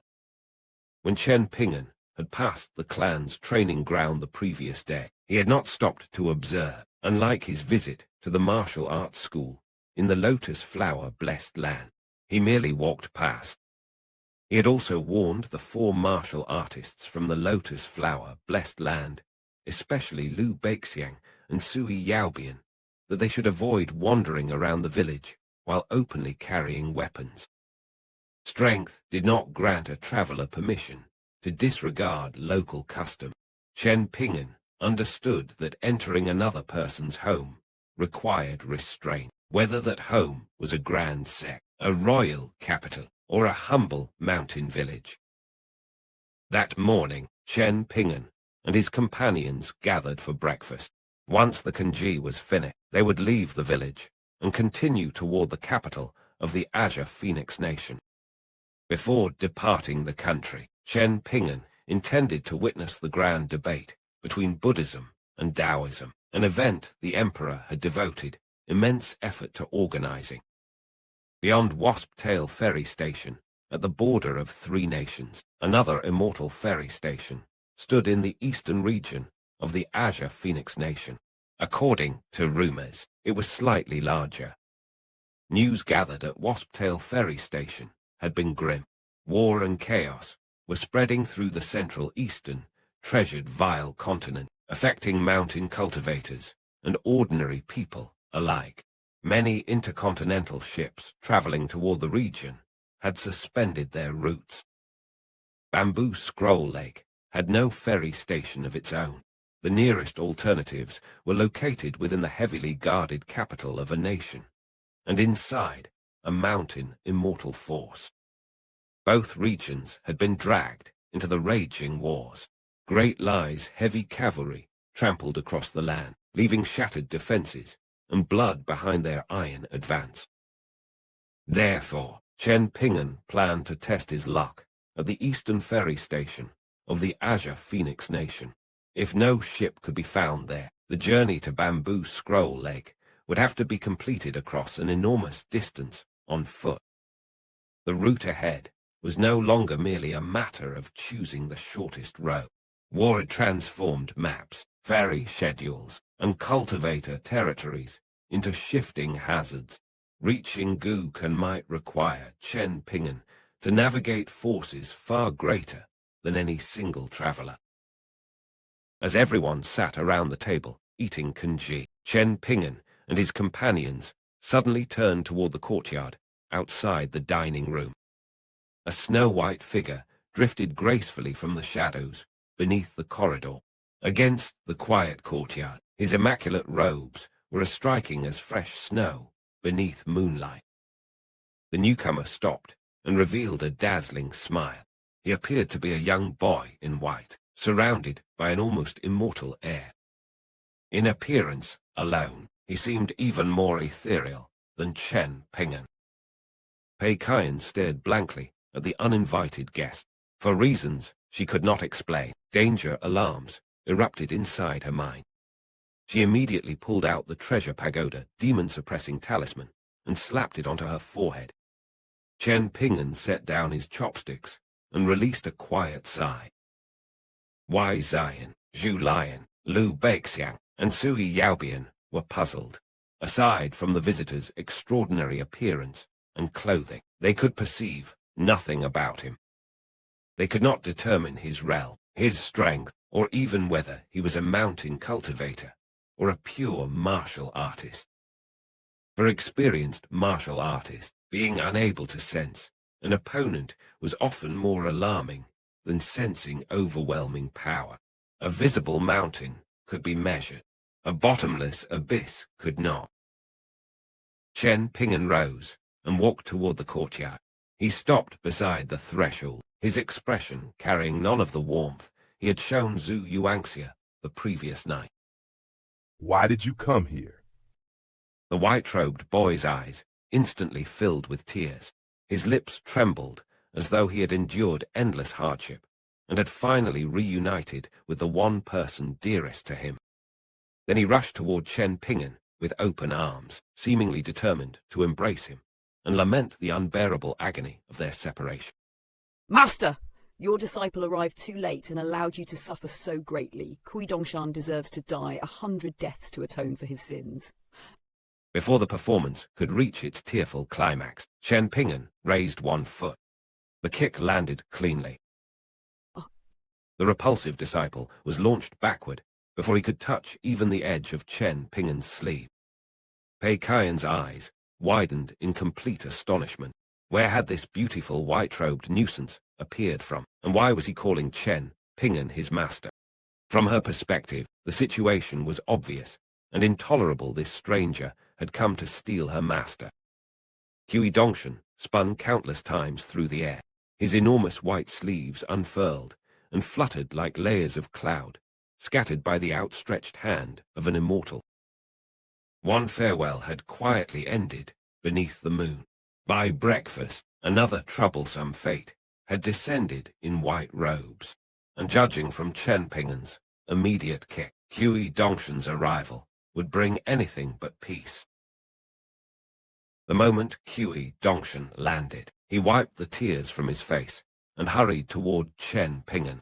His white robes fluttered behind him, while his expression carried the grief of a disciple who had arrived several years too late. Master, you crossed more than 1,000,000 kilometers through mountains, rivers, wind and rain. You must have endured endless hardship while camping beneath the open sky. Yet I, your disciple, was not there to serve you or ease your burdens. I deserve punishment. I truly deserve punishment. Liu Beixiang immediately understood who this strange young man was. Chen Ping'an had once mentioned an unofficial disciple studying at Mountain Cliff Academy in the Great Sui Nation, a disciple whose skill at Go was exceptional. Chen Ping'an had even suggested that Liu Beixiang challenge him if fate ever brought them together. Chen Ping'an returned to the dining room and sat at the table. Pei Kaian, still wearing the yellow paper talisman on her forehead, hesitated before quietly abandoning her seat and moving beside Sui Yaobian. Cui Dongshan strode inside, but did not sit beside his master. He first entered the kitchen, fetched a bowl and chopsticks, then calmly chose the seat beside Liu Beixiang. He reached toward a piece of fermented bean curd, ready to eat it with his kanji. Yet just before his chopsticks touched it, he set them down and released a sorrowful sigh. My heart aches so badly that I cannot bring myself to eat. Chen Ping'an ignored the performance and went directly to the matter that concerned him. Did you come because you read the letter I sent Li Baoping? And why did you travel to the Azure Phoenix Nation? I was already planning to visit Mountain Cliff Academy and look for all of you. Did you come because of the debate between Buddhism and Taoism? That debate is nothing more than a flock of little chicks fighting over scattered grain. There is nothing worth watching. I am only worried that I might accidentally reveal too much and... Under everyone's watchful gaze, the boastful young immortal abruptly slapped himself across the face. Will you die if you stop boasting for once? Chen Ping'an asked nothing further. Cui Dongshan also stopped speaking and began to eat. His chopsticks moved so quickly that they became a blur, exposing the truth. Beneath all his lamentation, he was starving. After breakfast, Zhu Lion and Pei Kaian cleared the bowls and wiped the table. Cui Dongshan politely asked the hunchbacked old man whether he required assistance, but Zhu Lion replied that everything was already under control. Cui Dongshan nodded, then followed Chen Ping'an from the dining room toward the courtyard, beneath the open skywell. Would you care to play a game of Go when you have time? Without even turning around, Cui Dongshan waved one hand dismissively. I do not know how to play Go. Only after he vanished from sight did everyone feel as though a mountain had been lifted from their shoulders. Standing at the kitchen entrance, Zhu Lion dried his hands and looked toward Wai Zion, who sat quietly on the stone steps. What do you think of him? I see a large fish concealed within a deep river. Wai Zion's judgment was brief, yet precise. A great fish did not need to thrash at the surface to prove its size. The deeper it remained, the more terrifying the waters surrounding it became. Liu Beixiang turned toward Sui Yaobian, still unwilling to let the matter of Go rest. Do you think he refused because he considers my skill unworthy, or because he fears embarrassing himself? His physical body is very strange. She avoided the question entirely, yet her answer revealed what truly concerned her. Cui Dongshan's arrogance was merely troublesome. The body beneath those elegant white robes was something even she could not clearly understand. Pei Kian poked her head through the doorway and cautiously observed the courtyard, seemingly afraid that the handsome young man in white would suddenly flash across the corridor and appear before her. They had shared only one meal, yet she already regarded Cui Dongshan as a ferocious beast wearing human skin. Later, Chen Ping'an walked through the mountain village with Cui Dongshan. The bluestone paths beneath their feet had been polished smooth as mirrors by generations of footsteps. Tall walls rose on both sides, enclosing the dim alley like a narrow ravine. Cui Dongshan obediently followed behind his master. Both wore white, and from a distance they resembled two pale sparrows gliding through the shadowed passage. Then Cui Dongshan quickened his pace. He moved beside Chen Ping'an, placed one hand behind his back, and lightly slapped the alley wall with the other. Master, I heard that you obtained Du Mao's yang body, the yang body of an ascension tier cultivator. Is that true? That yang body is equivalent to the physical body of an immortal tier cultivator. Its toughness can rival a 9th tier martial artist, and Du Mao already tempered it into something resembling a small world. Whoever successfully occupies that body will possess a guaranteed road toward the upper 5 tiers. Chen Ping'an raised an eyebrow. Cui Dongshan's words were casual, but the secret he had revealed was anything but ordinary. You heard? From whom exactly? Those who dwell in the mountains naturally possess their clever methods. Your disciple naturally possesses a few methods of his own. Do you want this immortal yang body? For a rare moment, Cui Dongshan's expression became complicated. He shook his head. My present body is also an immortal body, one left behind by an ancient immortal. It appears to be the body of some flood dragon from the ancient Shu nation. Its value is no lower than Du Mao's yang body, and it might even be greater. Still, who would not be tempted by such a treasure? Should Master take pity on me and bestow it with a wave of your hand, I would naturally weep with gratitude and devote myself to serving you loyally. Where can I find a powerful yin entity compatible with the body? Would I need a heroic spirit from an ancient battlefield, or a ghost general or ghost king from an unmarked burial ground? Cui Dongshan grinned widely. The question proved that Chen Ping'an had already considered how the immortal body might be used. It seems Master is already familiar with the principle of occupying an immortal body. Unfortunately, I must give you bad news. Ancient battlefields filled with yin soldiers and generals, or burial grounds containing hundreds of thousands of corpses may sound terrifying, yet the yin entities born there are still too lowly. Their cultivation would reach the nascent tier at most.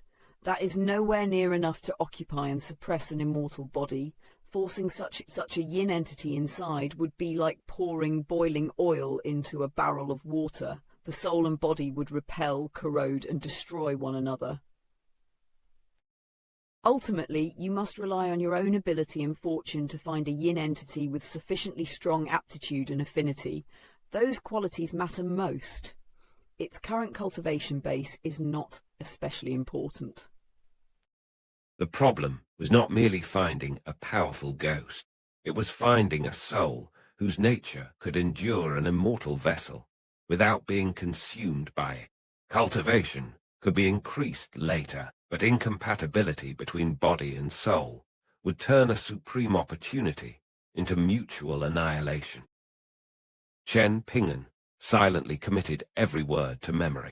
He then warned Cui Dongshan about another matter awaiting them on the road. We are about to travel toward the capital of the Azure Phoenix Nation. Along the way, we may pass a chief military governor's residence.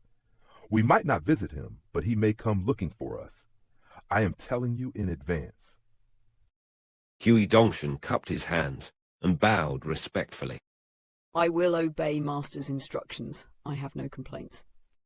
For the next 5 days, the group crossed mountains and rivers.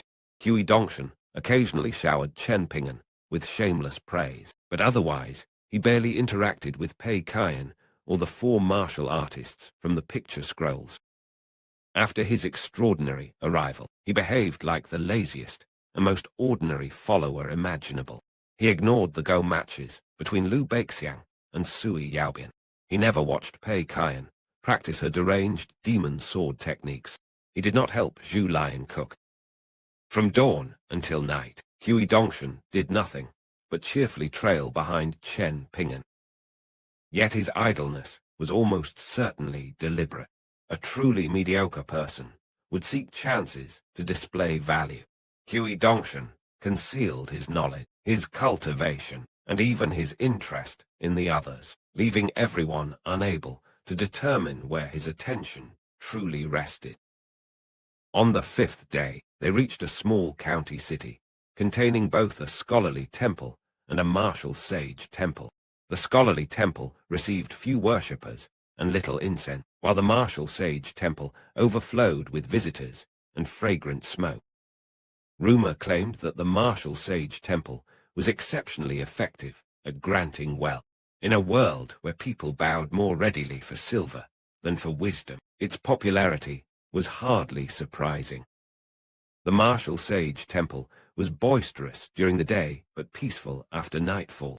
Unlike many local shrines, scholarly temples and martial sage temples generally kept their gates open through the night.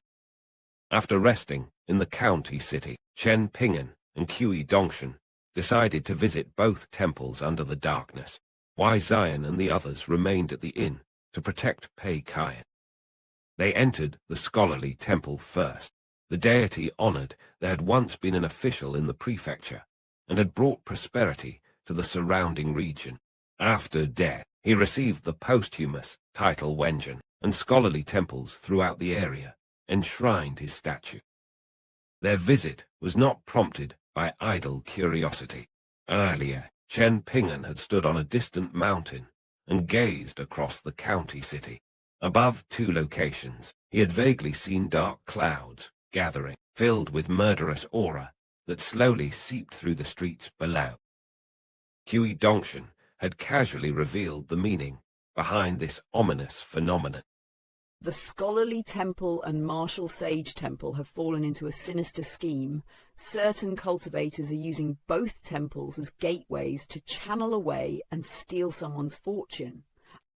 Among the locals who recently offered incense, those born with innate cultivation aptitude may have seen the statues of the scholarly sage and martial sage weep tears of blood. Some may even have received warnings from the 2 deities in their dreams. Yet after walking through the scholarly temple, they discovered nothing visibly abnormal. The yin energy was slightly denser than usual, but the divine statue showed no miracle or response. Without incense vitality, it seemed little different from an ordinary clay figure. As they left, Cui Dongshan smiled and explained why the local deity had remained silent. We are outsiders, and we have never offered incense here. This deity's spirit was weak to begin with, and it is now fading even further. Materializing before us and speaking would require tremendous effort. It also has every reason to suspect us remaining hidden and waiting for death may be safer than recklessly leaving its gold statue and being captured by malicious qi refiners using soul-binding techniques. Falling into such hands could be far more miserable than having the gold statue shattered outright. A local deity without sufficient incense was not truly free. Its statue was both sanctuary and prison. Leaving it might expose the spirit to enslavement, while remaining inside meant slowly watching its divinity decay.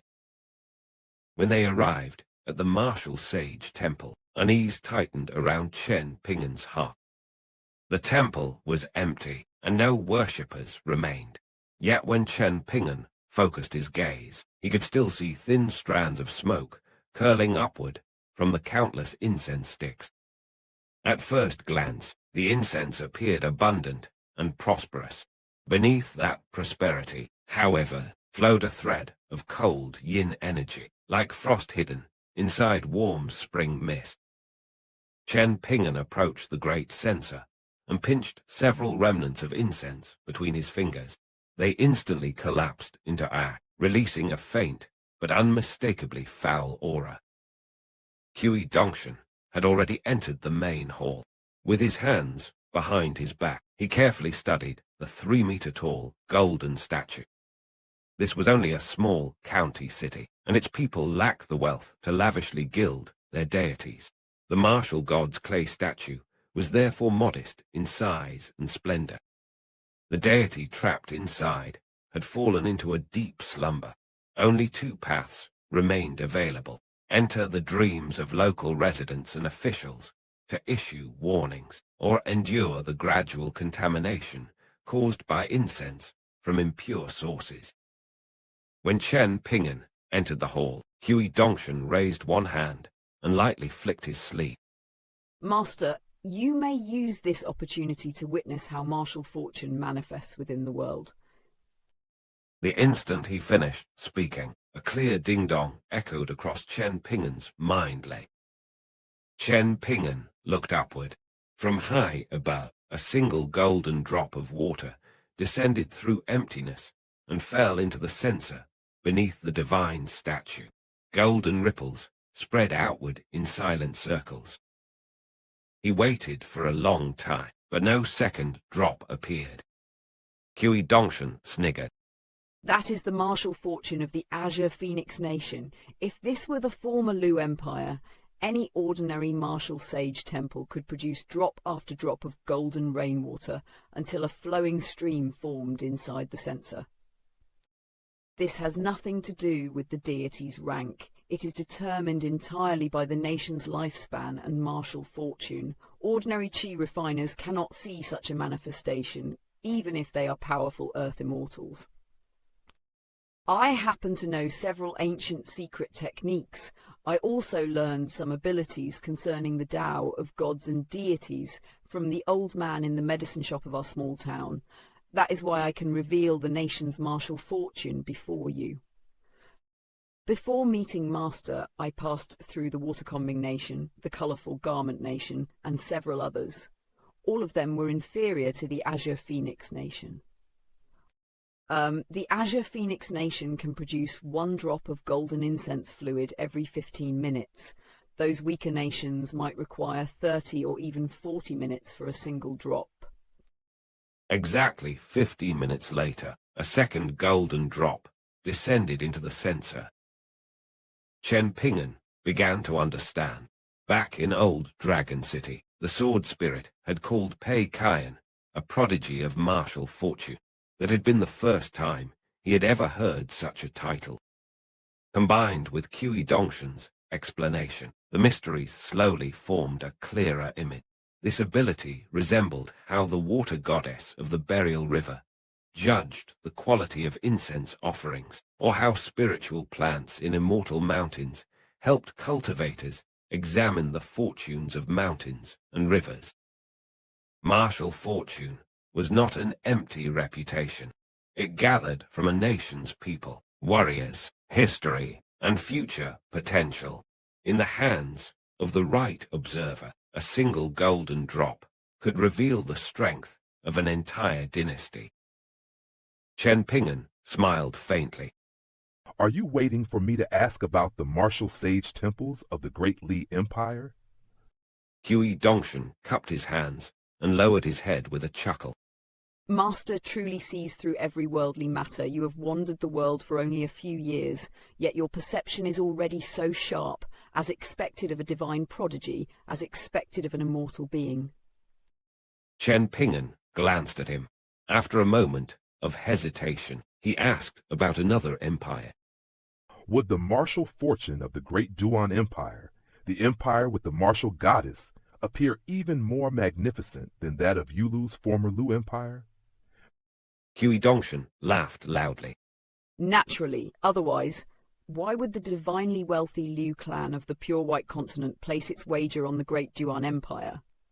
Besides the commercialists and diplomatists, many other schools among the 100 schools of thought have also chosen it. A trace of disappointment then entered Cui Dongshan's expression. Golden water drops reveal a nation's general martial fortune, but inside the official martial sage temple of a nation's capital one can observe much more. One may even witness martial fortune rising and falling because of the actions of particular individuals. He walked to the threshold of the main hall and sat down, gazing up at the trap, lustreless statue of the martial god. He released a sigh filled with distant memory. Several years ago I heard that a young boy possessing terrifying martial fortune appeared in the great Yuan Empire. On the day he officially became a citizen, the already magnificent martial fortune in every martial sage temple transformed from a flowing stream into a thundering waterfall. The censers became deep golden pools. Countless drops splashed into the surroundings, and the rumbling was so powerful that gods and deities could hear it from an immense distance. The image was astonishing. One young man entering a nation, and that nation's martial fortune roaring like a heavenly waterfall. Chen Ping'an smiled. His name is Cao Qi. I met him at the Sword Qi Great Wall and fought him 3 times. I lost all 3 battles, and I accepted every loss wholeheartedly. I only hope I can continue keeping pace with him. Perhaps one day we will have another opportunity to spar. Cui Dongshan looked at Chen Ping'an's calm smile and heard no envy, resentment, or excuse in those words. He raised his thumb. Master, you are truly impressive. Your ambitions are exceptionally lofty. This time, the praise contained no flattery. To an outsider, especially one of the 4 martial artists from the picture scrolls, it might have sounded sarcastic. Chen Ping'an, however, knew that Cui Dongshan was completely sincere. Chen Ping'an's true strength was not that he could defeat Cao Sai. He could not. His strength was that 3 absolute defeats had failed to crush his courage. He respected the distance between them, without accepting that the distance must remain forever. Yet Cui Dongshan's sincerity lasted only a moment. He suddenly sighed, and grief spread across his face. Master, how unfortunate you are to have been born in the same generation as that man. Chen Ping'an walked toward the entrance, and Cui Dongshan rose to follow him from the main hall. Just before crossing the threshold, Chen Ping'an suddenly turned around. Did Imperial Preceptor Cui Chan notice a change in the martial fortune of the Great Li Empire's official martial sage temple? Is that why he sent you as a messenger? Is he afraid that Wei Xian, the others, and I might become citizens of another nation? Perhaps the Great Sui nation?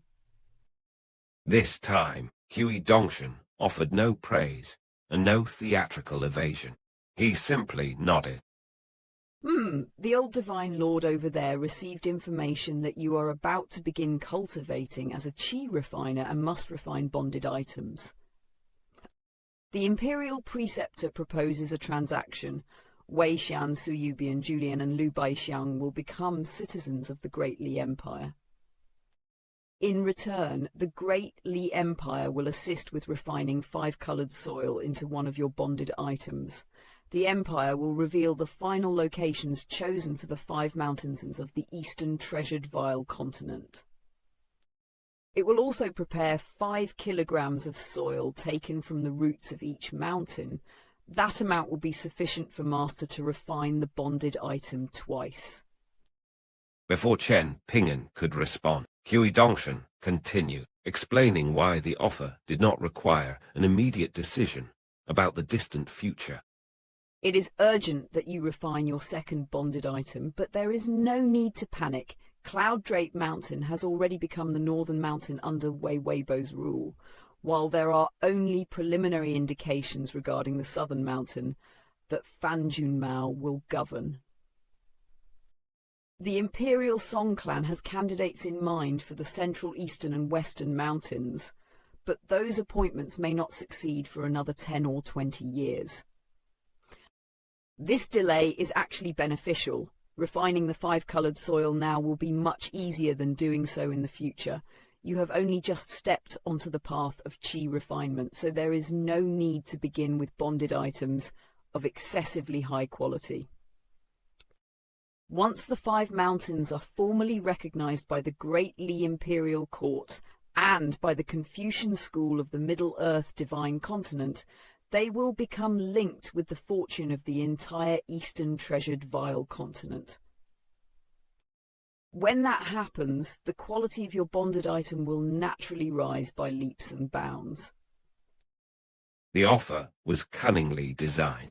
Chen Ping'an would obtain a rare foundation, while the Great Lai Empire secured 4 formidable pure martial artists as citizens. Even more importantly, citizenship tied fortune, allegiance, and future possibility together in ways that could not be measured by soil alone. Chen Ping'an and Cui Dongshan left the martial sage temple and walked beneath the night sky. The broad street stretched silently before them. This is a transaction Imperial Preceptor Cui Chan wishes to make with me.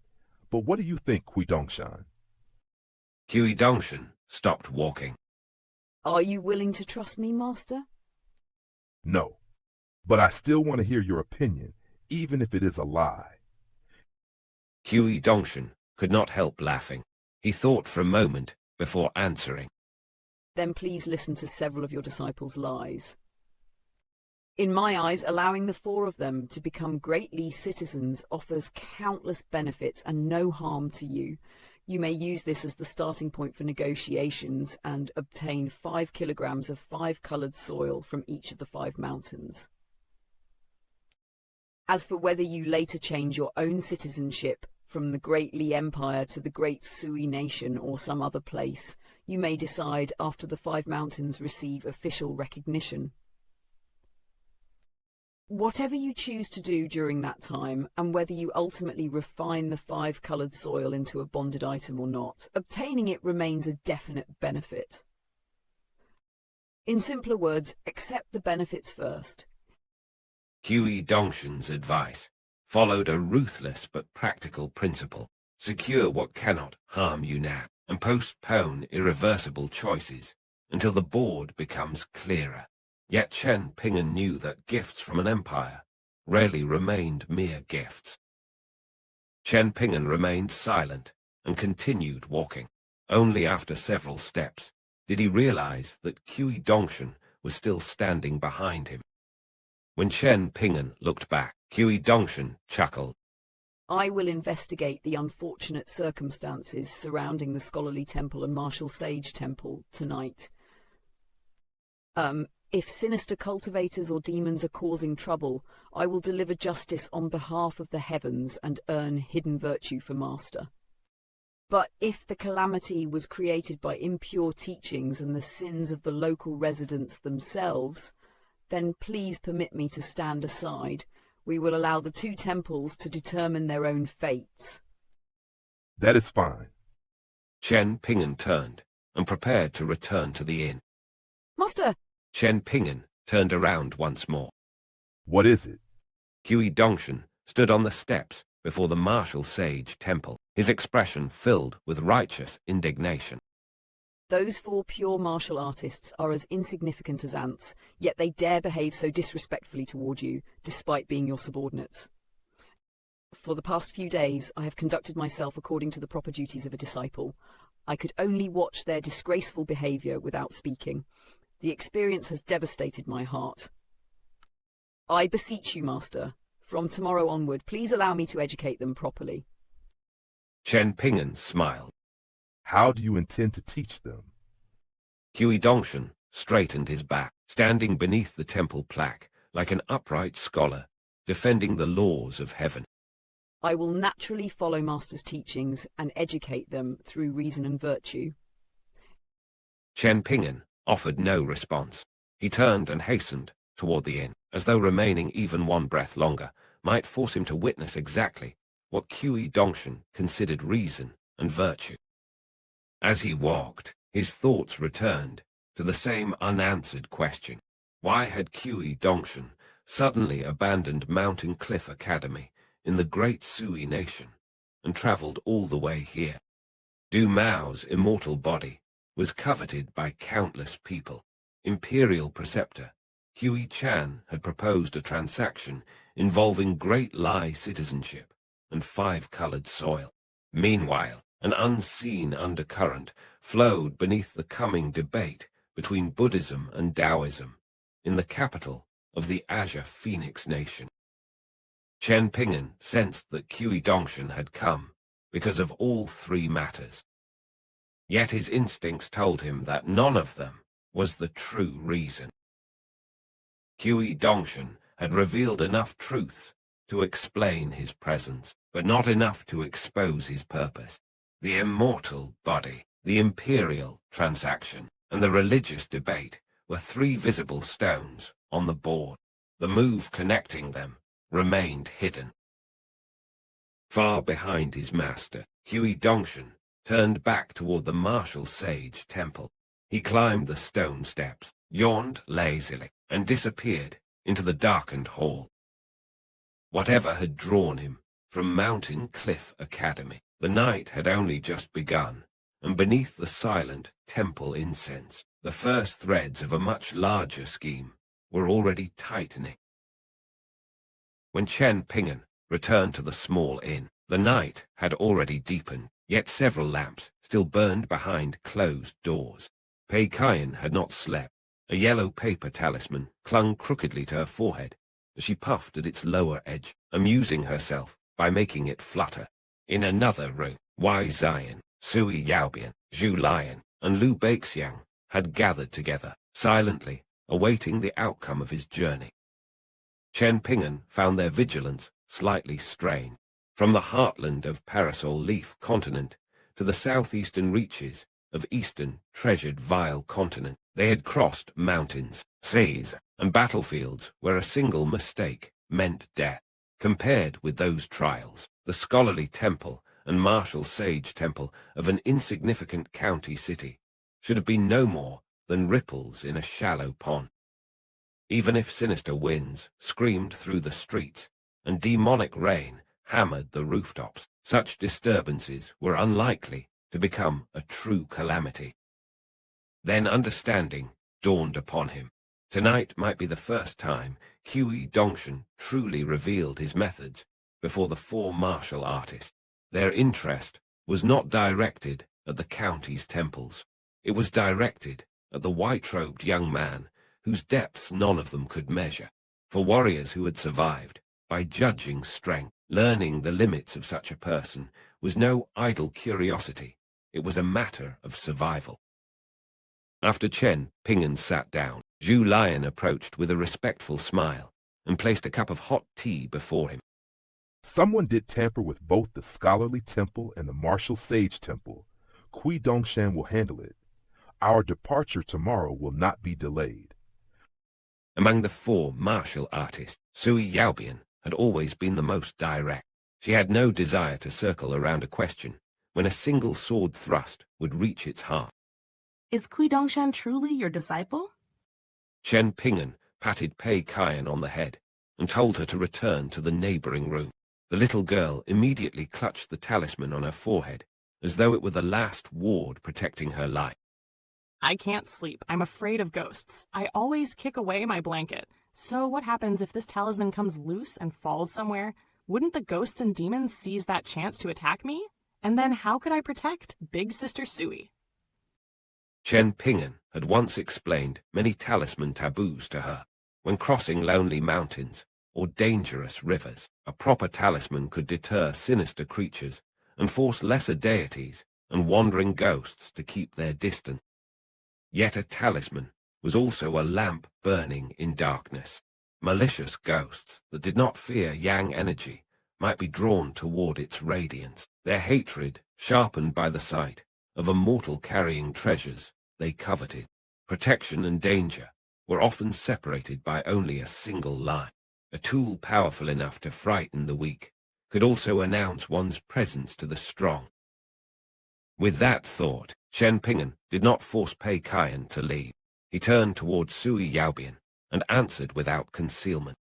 At first, Cui Dongshan shamelessly followed me wherever I went, but now he is indeed my genuine disciple. After traveling with him for this long, all of you should understand something of his temperament. He is proud by nature. Unless you offend or provoke him, he probably won't bother targeting you. There are countless rules for wandering the majestic world. I told Pei Qian that waters are often more treacherous than mountains, and that when a temple is overcrowded, one need not linger to pray. Many of those lessons were taught to me by Cui Dongshan when we traveled together in the past. He had softened the truth in the eyes of the young imperial preceptor. The four martial artists who had emerged from Lotus Flower, blessed land, were probably too insignificant to be regarded as enemy. Cui Dongshan would not spend thought, effort, or schemes on prey that could not threaten him. Chen Ping'an understood that honesty was not the same as cruelty. Speaking every truth without regard for another person's dignity was merely using sincerity as a blade. Thus, he left the harshest words unspoken. When master and disciple had reunited, Cui Dongshan had immediately begged Chen Ping'an to grant him Du Mao's immortal body. Yet Chen Ping'an suspected that the request itself was little more than mischief. An immortal body that others would risk their lives to obtain might not have held much weight in Cui Dongshan's heart. Although Cui Dongshan willingly stood beside Chen Ping'an, his true gaze seemed fixed upon distant curtains and deeper shadows, upon figures whose movements could shake the entire majestic world. He was watching the traces left by the deceased Mr. Kai. He was watching the imprisoned, scholarly sage, stripped of his physical body and merging into the Tao of the world. He was watching a Liang, who had ascended beyond the heavens to exchange blows with the Taoist second disciple. And he was watching Taoist branch master Lu Chen, who now presided over the 5 cities and 12 pagodas of white jade capital. That was the true distance between Cui Dongshan and the people in this room. While others measured the strength of a fist or sword, he was already measuring the intentions of sages, empires, and entire schools of thought. The Great Lai Empire had constructed a replica of white jade capital's sword pagoda, proving that both naturalist and Mohist cultivators stood behind its ambitions. True Martial Mountain and Wind Snow Temple were the 2 great military and ancestral forces of Eastern treasured Vile Continent, and True Martial Mountain maintained especially close ties with Great Lai. Farther south stood Old Dragon City, where wealth flowed through the hands of powerful merchants. Among the mightiest schools, independent of the 3 teachings, only the legalists and diplomatists had yet to openly reveal themselves. The signs were unmistakable. Numerous powers beyond Eastern treasured Vile Continent already favored Great Lai. This hidden support gave the imperial Song clan the confidence to swallow half a continent. Song Changjing and Great Lai's iron cavalry were merely the blade advancing across the map. Conquering territory was only the first strike. Defending it, governing it, and transforming conquest into lasting rule would test the empire's true foundation. An army could seize a city in one night, but only institutions, alliances, and control over belief could hold it for generations. The war unfolding across the continent was therefore not merely a clash of cavalry. It was a struggle over temples, academies, mountains, rivers, and the right to define order itself. Chen Ping'an had gradually pieced these matters together after traveling through the river of time in Lotus Flower blessed land. He knew his conclusions might still be far from the entire truth, but he believed the direction of his reasoning was sound.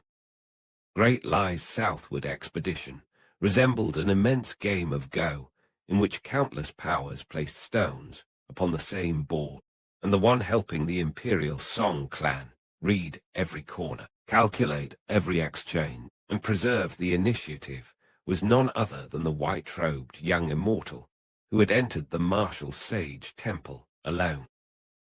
Looking back upon his own travels, Chen Ping'an realized that every step had fallen somewhere inside imperial preceptor Cui Chan's design.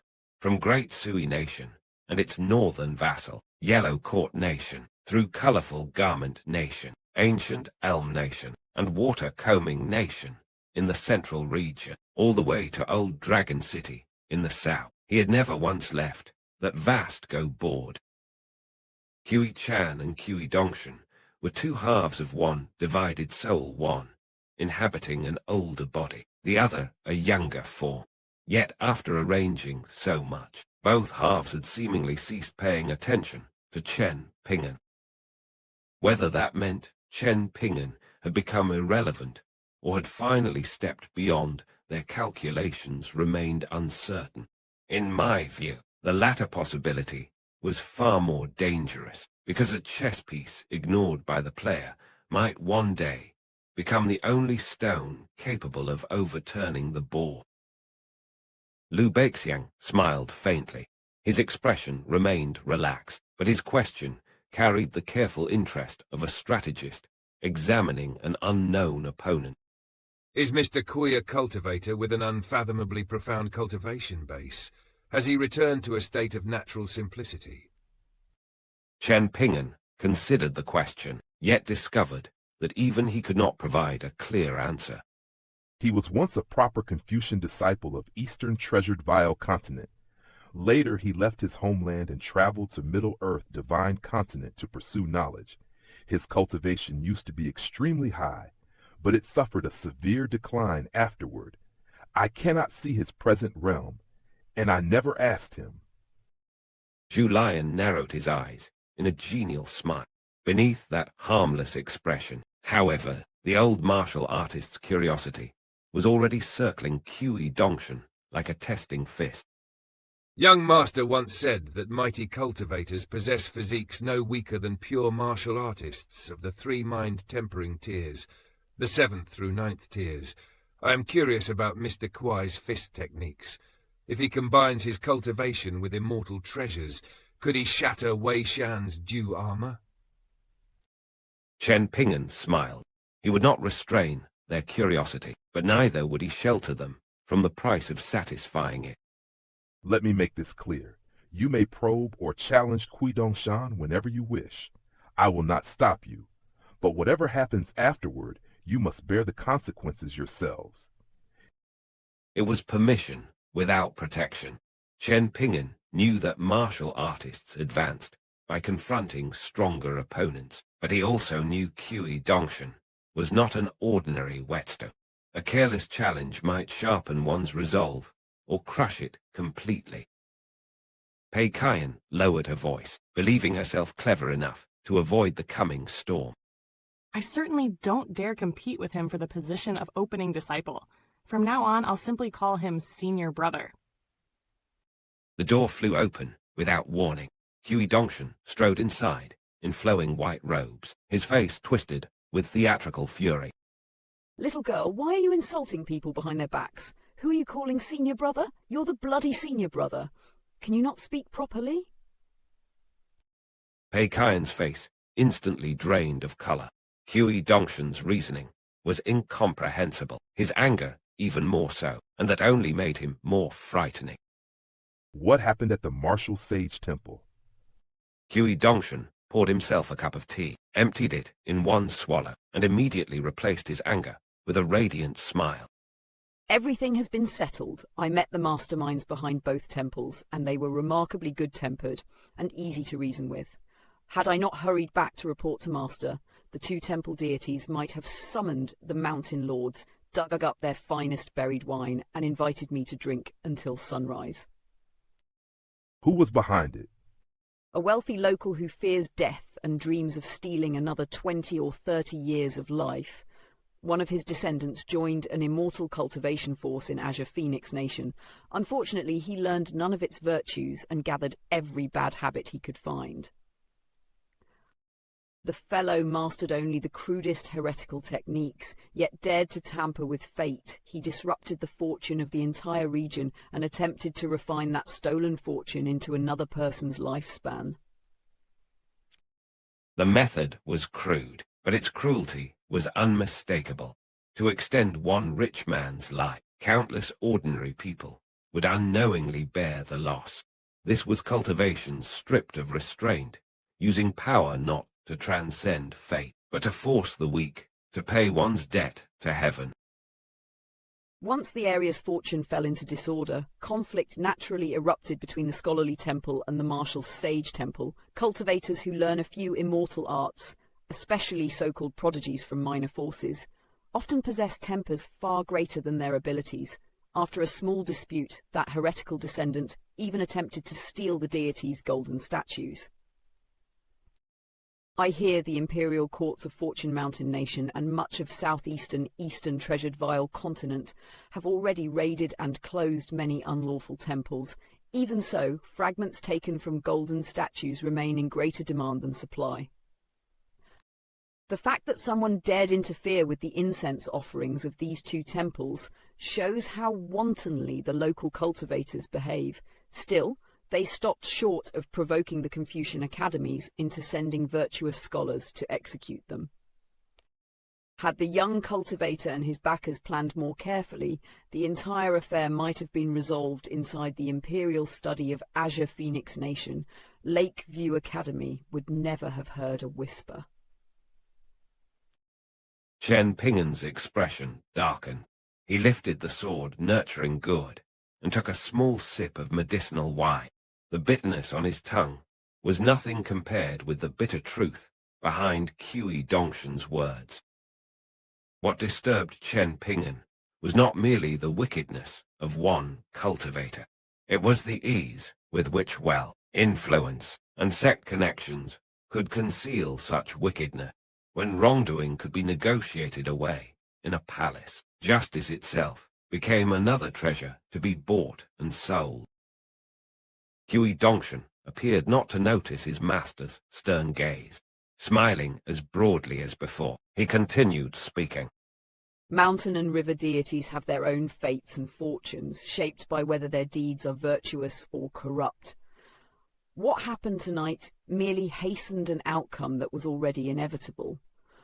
Once Great Li conquers the continent, every forbidden and illegal temple will be targeted, and Great Li will act with far greater speed and ruthlessness. Officials from the Ministry of Rites are already cooperating with the Ministry of Astronomy in the territories north of Lakeview Academy. They are locating illegal temples, judging their foundations, and closing them one after another. During the 2 years Master was absent from Eastern Treasured Vile continent, more than 4,000 temples that refused to follow Great Li's ceremonial laws were shut down.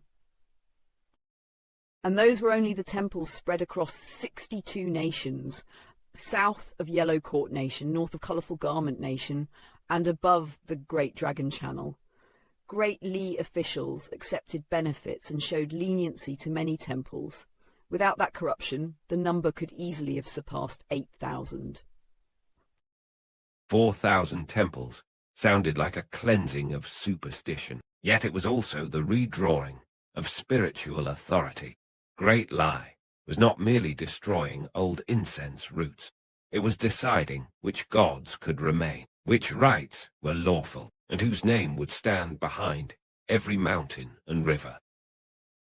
Lakeview Academy was pleased to see unlawful temples removed. Although the Academy normally avoided dealings with the Imperial Court, it still dispatched an assistant mountain master, several dozen noble scholars, and several virtuous scholars to assist Great Li. They inspected the temples and drew the boundaries that Great Li's court was not permitted to cross. In return, Great Li gave Lakeview Academy considerable respect. The arrangement revealed the balance of power. Great Li possessed armies and officials, while the Academy possessed moral legitimacy. Each side needed the other, yet neither fully trusted the other's hand upon the board. After finishing his lengthy explanation, Cui Dongshan set down the cup and swept his gaze around the room. His eyes curved into crescents, but the four martial artists felt no warmth in that smile. What is this? Sleeping early and waking early is good for one's health. Do none of you understand how to preserve your bodies? Or are you deliberately keeping Master awake and preventing him from resting? Pei Kian fled first. Wai Ziyan, Sui Yaobian, Zhu Lian, and Liu Beixiang followed one after another, each wearing a different expression, yet none offering a single word of protest. When everyone else had gone, Cui Dongshan rose, bowed respectfully to Chen Ping'an, and prepared to leave as well. Chen Ping'an followed him to the doorway so he could lock the room. Master stood within. Disciple stood outside. Between them lay a threshold, and a question far heavier than the disturbances of two temples. If you are concealing something from me and secretly interfering with the debate between Buddhism and Taoism in Azure Phoenix Nation, tell me now. If necessary, I will avoid the capital and wait for you at the immortal ferry station in the easternmost region. At least then, we can prevent a conflict between us and prevent you, Cui Dongshan, from betraying your master again. Chen Ping'an offered him a path before drawing a boundary. He was willing to alter the journey and avoid interfering with his disciples' plans, but he would not tolerate deception disguised as loyalty. The warning was calm precisely because the wound behind it had never fully healed. Cui Dongshan's expression collapsed into such exaggerated misery that he looked like a man who had suffered the most humiliating accident imaginable. Master, you are a magnanimous man, like brilliant sunlight descending after rain. When we travelled to Great Sui Nation, I felt as though I were bathing in the refreshing spring breeze every single day. How could you question my noble intentions? He clutched at his heart, as though betrayed by heaven itself. I understand now. This must be the fault of those four subordinates. After spending too much time with their crude and primitive ways, Master has inevitably been corrupted to a slight degree. But do not worry, starting tomorrow, I will. Chen Ping'an slammed the door directly into his disciple's speech. Piss off. Clad in immaculate white robes, and resembling an immortal untouched by mortal dust, Cui Dongshan took the command with perfect literal obedience. He began spinning sideways down the corridor, rolling away in the most ridiculous manner possible. This absurdity was part of what made Cui Dongshan so difficult to grasp. One moment, he discussed the fate of continents. The next, he behaved like a shameless child. Whether the comedy concealed calculation or simply revealed his true nature was impossible to determine. When he reached Pei Kian's neighboring room, Cui Dongshan slowed his spinning and kindly raised his voice toward the closed door. Pei Chun, since we study beneath the same master, allow me to share some wonderful news. As long as you never open your window, you definitely won't see the ghost hanging upside down outside, with its tongue dangling from its mouth. And as long as you never stick your head out from beneath your blanket, you certainly won't see the female ghost in a bright red wedding dress, the bride of the ghost king from an unmarked burial ground lying beside your bed. If you do not become thirsty and climb out of bed for water, you also won't meet the pale-faced drowned ghost whose belly is packed with water grass. Oh, and some long-haired girls who died unjust deaths enjoy curling up near the feet of little girls. But there is no need to fear them. No matter how closely you look, they resemble nothing more than a large heap of hair. Inside the room, Pei Kian trembled beneath her blanket. She covered both ears with all her strength, yet the images had already entered her mind. Every rustle near the window became a hanging ghost. Every shadow beside the bed became a crimson wedding dress. Still spinning, Cui Dongshan passed the rooms occupied by the 4 picture scroll martial artists. He ignored the first 3, but stopped outside Liu Beixiang's door with a soft chuckle. I heard Master say that your skill at Go is extraordinary. Therefore, I have decided that beginning tomorrow I shall learn the game from you. Liu Beixiang was seated beneath a lamp, studying a Go manual. He closed the book halfway and smiled toward the door. Mr. Cui, since you are already here, why not play one game with me before resting? Cui Dongshan's voice drifted back from the far end of the corridor. By the time he answered, his white-robed figure had already vanished. Not tonight. To learn something like Go, one must choose the proper moment and possess the proper mood. Liu Beixiang had issued a quiet challenge, and Cui Dongshan had declined without truly refusing. Their future game would not merely test skill upon 19 lines. It would test whether the strategist from Lotus Flower-blessed land could glimpse even one corner of the young imperial preceptor's mind. Outside the humble inn, beneath a night sky unseen by sleeping mortals, two towering golden figures stood in silence. One guarded the left, the other the right. One carried the solemn bearing of a scholarly deity, while the other radiated the iron authority of a martial deity. Their expressions were stern, their divine radiance concealed from mortal eyes. Like two ancient door gods, they guarded the inn where Chen Ping'an and his companions rested. The night's disturbance had ended without thunder or blood, yet the presence of those golden deities revealed the weight of Cui Dongshan's intervention. A measly county in had, for one silent night, become a place protected by gods,